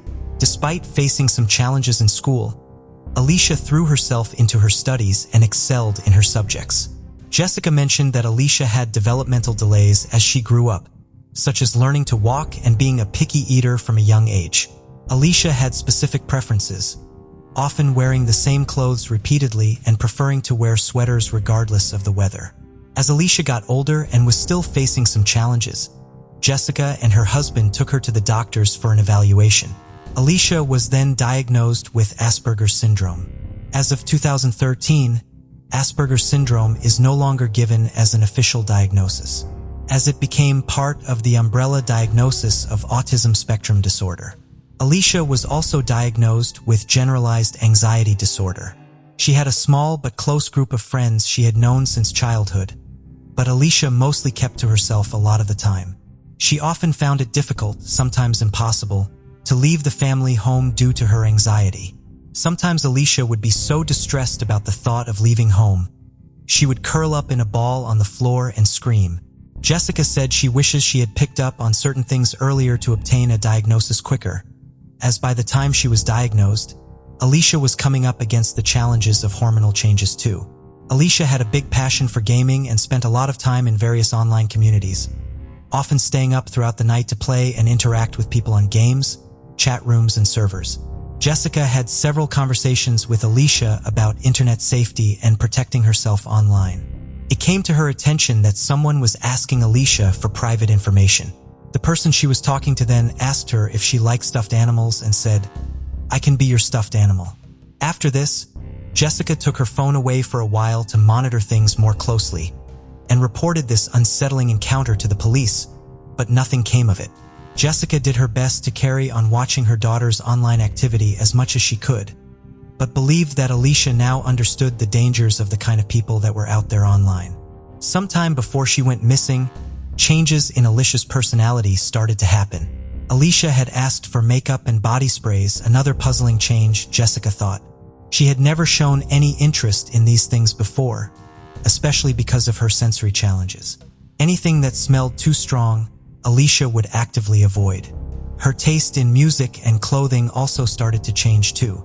She was now listening to Pink Floyd rather than the current pop charts and asking for different types of clothing, such as a backless top. This clothing, Jessica considered to be way out of her daughter's comfort zone. She also found this to be quite inappropriate for her age.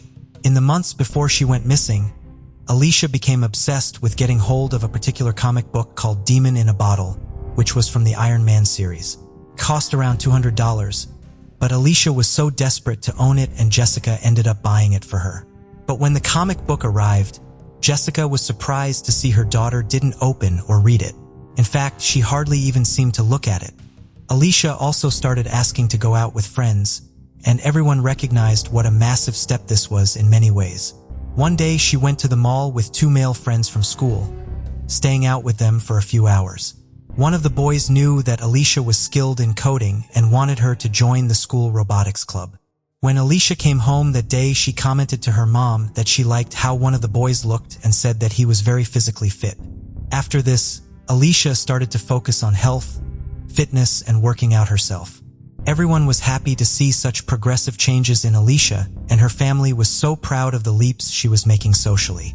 She had just started the year at a Catholic high school, but in the few days before she was last seen, her anxiety was very high and she stayed home from school. On Saturday, September 14th, with Alicia's anxiety still high, Jessica wanted to take her out to take her mind off things and spend some quality time together.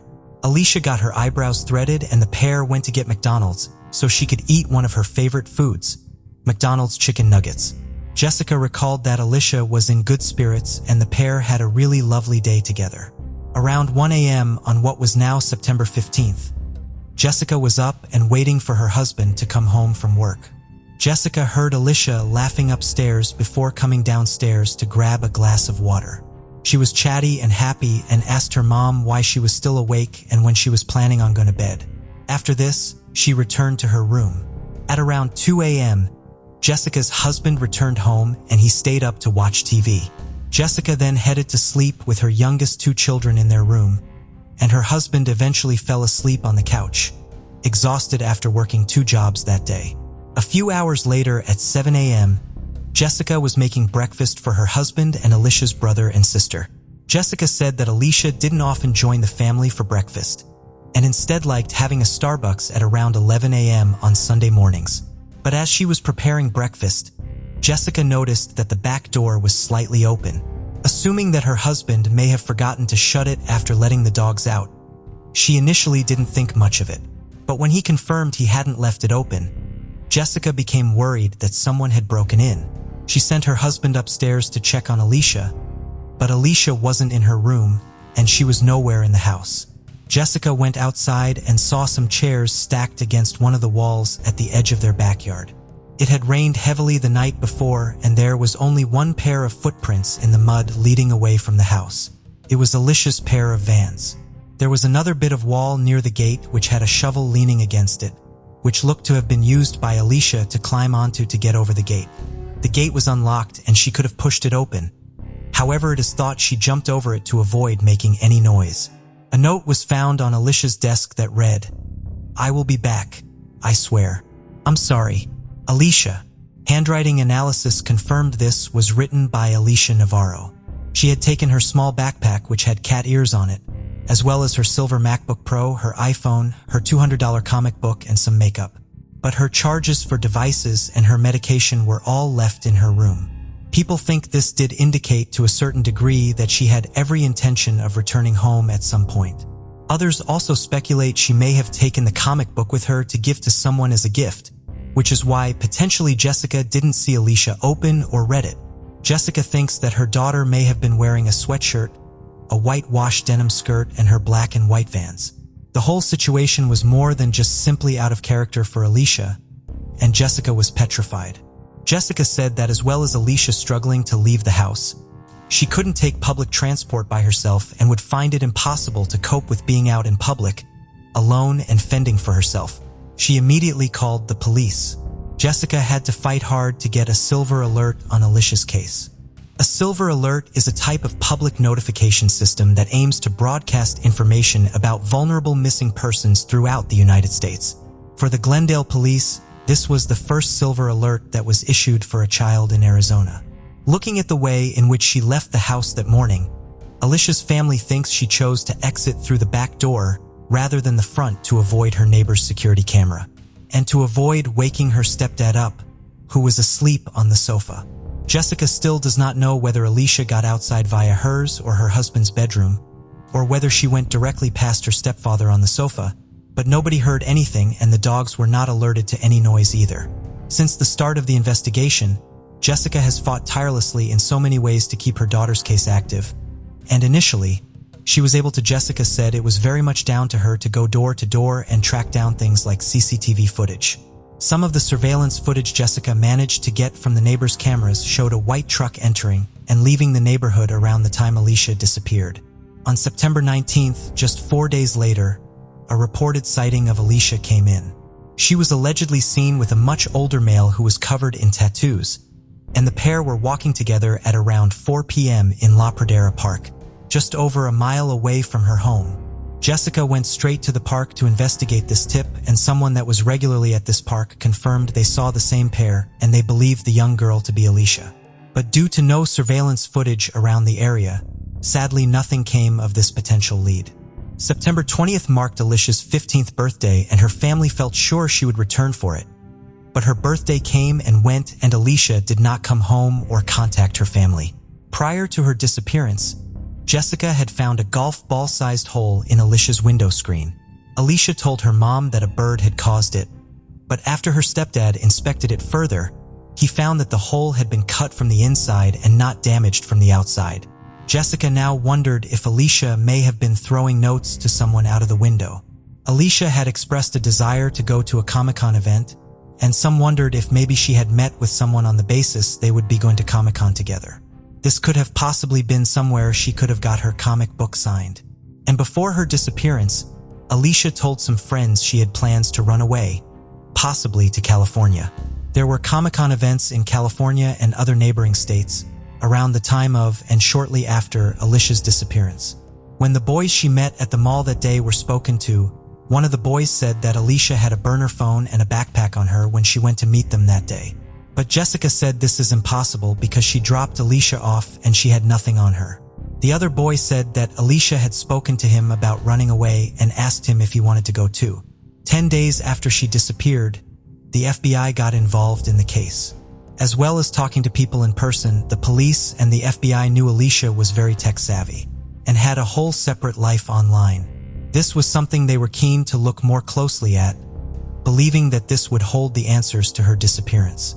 But despite the FBI analyzing many conversations she'd had with people online, as well as obtaining warrants and spending countless weeks and months interviewing people, nothing has ever turned up. Joe Santiago with the Glendale Police Department said, "There's nothing that specifically says that she has come in contact with someone or any individuals online." Another person that offered some more insight was a 20-year-old man named Clark who lived in Oregon. Alicia was good friends with him and confided in him a lot, and the pair often spoke over Discord. Alicia had told him that she had recently sold the Xbox she loved so much and that she had a new boyfriend. She also mentioned learning to play the electric guitar and joining a band with one of the boys she went to the mall with, but Clark wasn't entirely sure that she was telling the truth. He said she often made up elaborate stories and it was hard to get to the bottom of what was true and what wasn't. Multiple witness accounts have also suggested that Alicia may have been involved in 2 overlapping relationships, both of which ended in difficult breakups. But again, sadly, nothing has ever come from these tips. Despite her taking her MacBook Pro and iPhone with her, neither of these have been used since the time she disappeared, and the last time Alicia was active and online was the morning she went missing at 3:26 a.m. Jessica and many others fear that she may have unknowingly met a predator online who lured her away after gaining her trust. Jessica said, "I just feel like she's in danger. She would have never been gone this long, not without getting in touch with me. Someone has her." The family has also partnered with the nonprofit organization, the Anti-Predator Project, made up of current law enforcement officers doing their own private investigations into the case. The Anti-Predator Project is dedicated to combating human trafficking in the United States. They specialize in criminal investigations into individuals and organizations that are involved in human trafficking and the location and recovery of American children that may have been kidnapped or sold on the black market. They also help and support with witness and victim protection and missing children. Toby Braun is an investigator with the Anti-Predator Project, and he said, "We at least feel that Alicia met someone online and she left her house that night. When she made contact with that person, she realized the person she made contact with probably wasn't the person she thought he was, which was a friend, and that it clearly wasn't a friend, and that was the last time she has ever been seen or heard of." Jessica still has hope that she will be reunited with her daughter at some point, and fights tirelessly to keep Alicia's story active in the media. The first Alicia Navarro Community Awareness Day was held on Saturday, July 31st at Dream City Church, with various speakers talking about the dangers of what can be out there online, and helping to raise awareness and keep Alicia's case active and alive. Jessica is still trying to raise as much money as possible to continue paying for billboards that show her daughter's face and information about her case. At the time she disappeared, Alicia was 4 feet 5 inches tall and weighed 95 pounds. She has brown hair, brown eyes, and braces. Alicia Navarro will turn 17 in September this year, and her loved ones are still working immensely hard to find her. I've left all the relevant links in the description box should anyone wish to leave information or an anonymous tip that relates to the disappearance or whereabouts of Alicia Navarro. On January 6, 1982, a severe winter storm battered Colorado. Sheriff Harold Bray from Denver was on a flight to California, hoping to escape the snowy blizzards below. However, his plans took an unexpected turn when he noticed something out of the ordinary through the plane's window. Flashing lights caught his attention, a familiar SOS distress signal. 3 short, 3 long, and 3 short pulses of light. Bray immediately alerted the pilot, who recorded the coordinates and contacted the Federal Aviation Administration, FAA. The FAA dispatched 2 smaller planes to investigate the signal. They were able to quickly find the source of the lights. It was a pickup truck. 2 vehicles equipped to handle the whiteout conditions were sent out in a string of miraculous events rescued a man. 30-year-old Alan Phillips had become stranded crossing the Colorado Mountain Pass. He had been traveling without snow chains and his truck became stuck. He had heard a plane flying overhead and used his headlights to flash the distress signal. He had no idea his plan could work. The plane had been flying over 1,000 feet overhead, but it was 20 below and he had run out of options. He had already come to terms with the likelihood of freezing to death in his vehicle. Phillips was asked by law enforcement why he was out there in the middle of the night during a snowstorm, and he claimed that he'd been caught unexpectedly driving from Bailey, Colorado to his hometown in Georgetown. He said he'd spent the evening at a bar and wasn't thinking clearly. The rescue made national headlines, both in applauding Bray's heroic catch, as well as a cautionary tale to remind people to prepare their vehicles for appropriate weather. Phillips was dropped off at home after a long conversation about winter safety, and no one thought much more about it after that. On January 7th, only a day after the Alan Phillips rescue, a grisly discovery was made. The body of a young woman was discovered off of Highway 9 near an overpass at the summit of Hosier Pass. The woman, later identified as Barbara Bobby Jo Oberholzer, had been reported missing by her husband Jeff the previous evening. Bobby Jo had called him after work that evening and let him know that she was going to be home late. A couple of people from work had invited her for drinks and she was going to stay out for a bit. She said she had intended to hitchhike home. This was common in Breckenridge. It was a ski resort town and it was common for people to hitchhike to and from there to surrounding communities. Bobby Jo and her husband lived in Alma, about 30 minutes away. She and her husband had lived in the area for a few years. He was an appliance repair tech, and she worked as a receptionist. It had been widely regarded as a safe community, and this murder case had been quite a shock to the locals. Bobby Jo had been shot twice in the chest. Her cause of death was blood loss from her injuries. She had been found 20 feet from the highway at the bottom of an embankment. Several belongings from her purse were also located, some as far as 20 miles along the highway headed towards Denver. A set of keys was found near Bobby's body, as well as an orange sock. The keys were determined to belong to Bobby, but what confused investigators was that the sock wasn't. Investigators made no secret of who they thought was responsible for the killing, Jeff Oberholzer. There wasn't any evidence tying him to the crime, but the police found it convenient that Jeff had no alibi as he claimed to have been home asleep. When he woke during the night, He got in his truck and headed to the pub that Bobby had been at. Her friends were surprised to see him and told him that she had left hours earlier around 7:38 o'clock. Jeff went to the police that night to report his wife missing, but officers wouldn't file a missing persons report. The next morning, a resident had called Jeff and said that he'd found his wife's driver's license on his property. Jeff drove over there and picked it up. Jeff got some friends together and they started searching along the highway. It was Jeff that spotted a blue backpack in the snow. They pulled over, and with the backpack, they also found Bobby's gloves splattered in blood and several tissues also covered in blood. It was at this point that Jeff was sent home to wait, and the search was put together with locals and law enforcement, and Bobby's body was found. Other evidence collected were shell casings from the presumed murder weapon, one set of footprints that belonged to Bobby, and a plastic cord tied around her wrist. The same day that Bobby Joe's body had been found, law enforcement also received another report of a missing woman. She was a waitress and housekeeper in Frisco, but lived in Blue River, all near Breckenridge.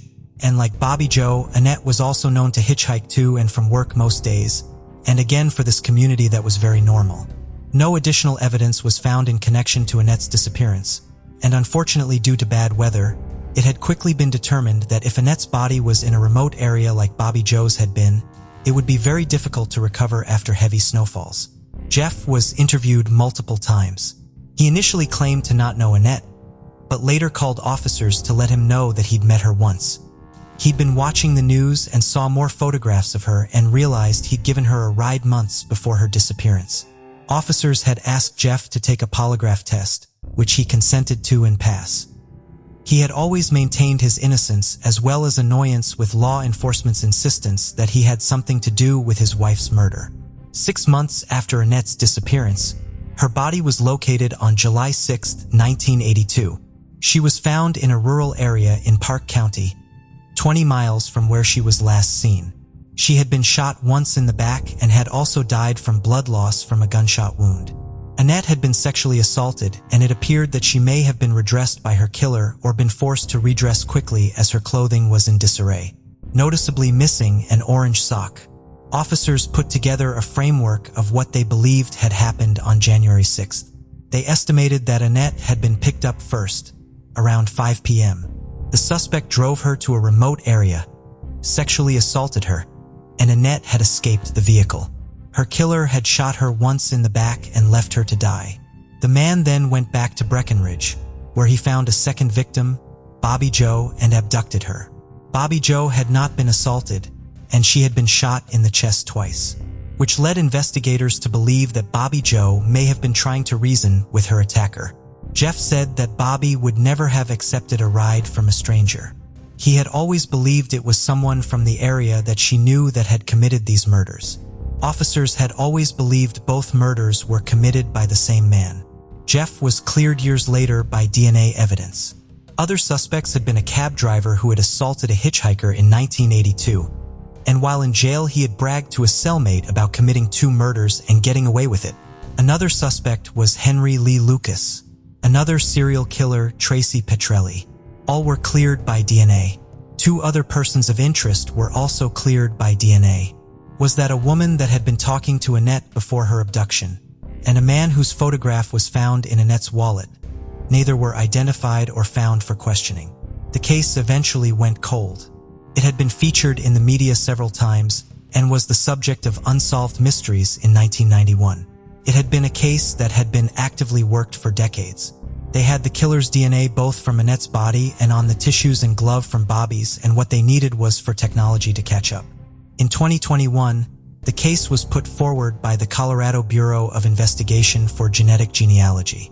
At the time, it was recognized as a relatively new option for solving cold cases, but it seemed like the only hope to solve this case. And nearly 4 decades after the murders, they had a suspect. On February 24th, Alan Lee Phillips was arrested without incident.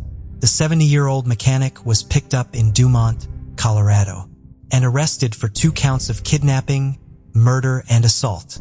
Phillips had lived in the area his entire life and had likely been known to both women. He is also being investigated on other crimes in the area as officers feel that due to the level of violence involved in the killings, These two women would be unlikely to be his only victims. When it was made public that Phillips was the killer, a man involved in the rescue operation that had saved Phillips in 1982 made the connection. That finally gave context as to why Phillips had been out on the Guanella Pass all those years ago. He had become stuck while fleeing the scene of the murder. No one had even put two and two together. In 1982, Phillips had been 31 years old. He had never been a suspect. He went on to marry, have children, and live his life. And I think Annette's sister's statement to the media says it's best. You had 39 years of freedom, and hopefully now it will all be taken away from you. 39 years of freedom too long. Phillips is being held in jail without bond while he waits trial. There have been several delays so far, but it is expected to go forward sometime this year. Laney was born in 1954 in Maryland, but many details about her early life remain unknown. By the age of 28, she was living in an apartment near Owen Brown Village Center and was raising 4 children. The identity of her children's father and whether they were together in the spring of 1982, when tragedy struck, are unclear. Laney's mother described her as a quiet woman who deeply loved her children and worked tirelessly to provide for them. Besides caring for her children, Laney enjoyed walking a lot. She often chose to walk to her destinations instead of using public transportation like buses or taxis. Perhaps she did this to stay fit, or maybe it was a habit she had gotten used to, or it could just have been to save money as a single mother supporting 4 children. But one day, the walk she took would be her last, and she never returned home. On March 29, 1982, Laney needed to go grocery shopping. She decided to go to a store located at the Owen Brown Village Center. She wanted to get what she needed and be back home as soon as possible.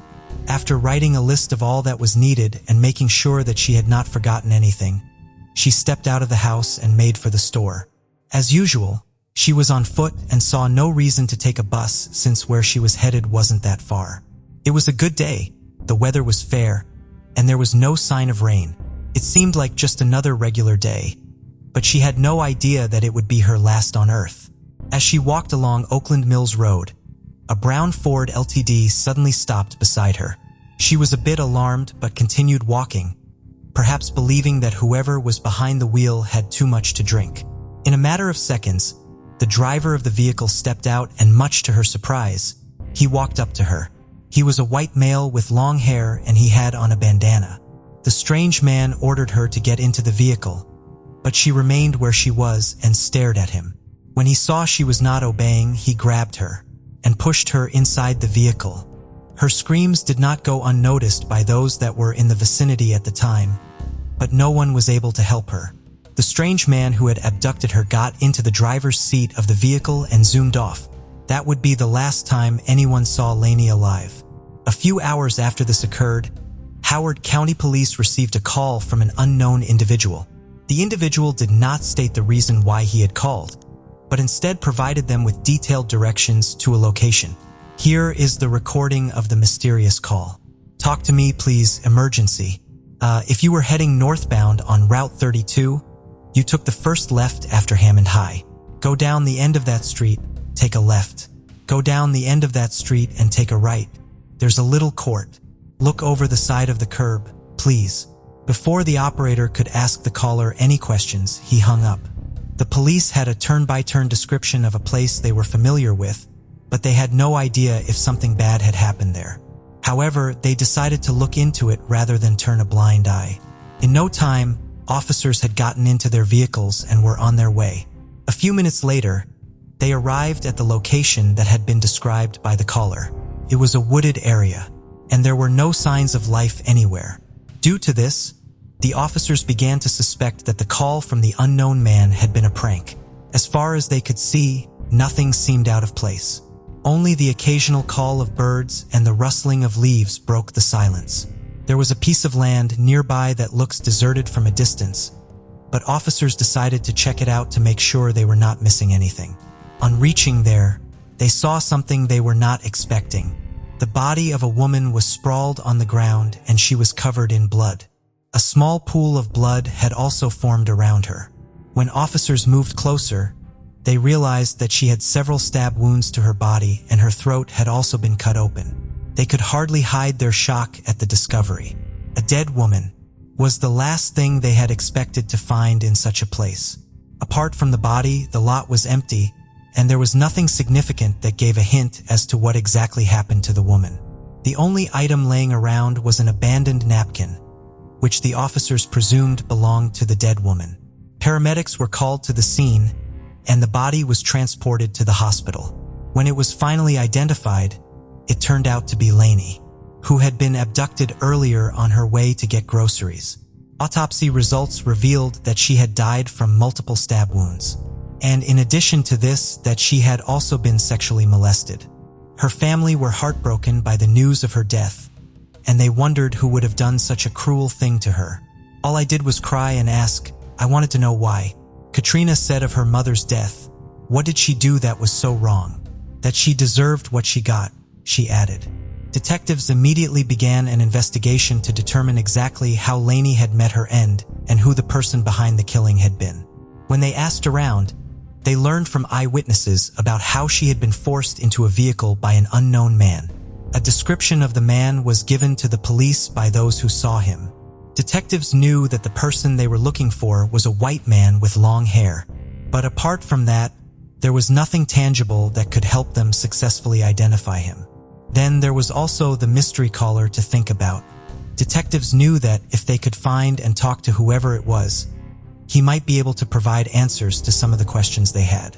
But they did not know where to begin looking for him. As time went by, detectives were unable to get any tangible information. And due to this, the case went cold. Miss McGadney died a brutal death. Howard County State's Attorney Rich Gibson said, she was raped. Her throat was slashed. She was stabbed over 30 times. And to have no answers to something like that, it's just terrible." Several years passed by and Lainey's murder remained unsolved. However, in 2021, a breakthrough was made. Detectives occasionally examined the case to see if any new leads could be identified, and during one of these reviews, a detective discovered that one of the items that was collected from the murder scene back in 1982 was the napkin that they had assumed was Lainey's. Not much attention had been paid to the napkin over the years because it seemed like an insignificant piece of evidence. However, an idea struck the detective. He wondered whether it was possible that the napkin had held the answer needed to solve the case all along. And due to this, he decided it was best to test it for DNA. The napkin was sent for testing at the lab, and a few months after this, the result was out. DNA that did not belong to Lainey was found on the napkin. The DNA matched that of a 62-year-old by the name of Howard Jackson Bradbury. It was a new lead after over 3 decades, but it was not enough to name Bradbury as the killer right away. Detectives decided to take some additional measures in order to get to the truth. The investigative process remains classified, and so it's not known what additional information detectives were able to uncover concerning Bradbury. But after they were certain, without a doubt, that Bradbury was the man they had spent decades searching for, they decided to strike. May 25, 2021 was almost 40 years since Lainey was murdered, and it was the day Bradbury was arrested at his home in Laurel. He was charged with 1 count each of first and second degree murder, first and second degree rape, and 1 count of kidnapping. He was locked up at the Howard County Department of Corrections and held on a $25,000 bond. After this arrest, detectives were praised for the role they played in bringing the case to a close. We hope that after nearly 40 years, Lainey McGatney's family can have some kind of peace with this arrest. Howard Police Chief Lisa Myers has said in a press release, "Nothing will ever erase the pain of losing a loved one in such a violent and tragic way. Our cold case investigators are committed to bringing justice for victims and families, no matter how much time has passed," they added. Lainey's surviving family members were also relieved after hearing about the arrest. They, however, remained saddened by the fact that Lainey had not lived her life to the fullest. "She has a lot of grandchildren she never met," Katrina said to the media. In July 2021, during a court hearing, Bradbury entered an Alford plea to second-degree murder. An Alford plea allows a defendant to maintain his or her innocence, but acknowledges that there is sufficient evidence to secure a conviction. On January 5, 2023, Bradbury was sentenced to 25 years in state prison for the abduction, sexual assault, and subsequent murder of Laney. In a press release after this, Howard County State's Attorney Rich Gibson had the following to say: "The brutal murder of Laney Lee McAdney fractured her family beyond repair, and for 40 years, there were very few leads in the case, with no one being held responsible for her senseless killing. I want to thank Howard County Police and our prosecutors for working so diligently on this case. We know today's sentencing cannot bring back the matriarch of this family, but we do hope it provides some much-needed closure. For her 4 kids, 22 grandchildren, and 4 great-grandchildren, knowing Bradbury will spend the rest of his life in prison for the innocent life he took and the heinous crime he committed. Bradbury might end up perishing in prison, but the hurt he has caused Laney's family will stay with them for a long time.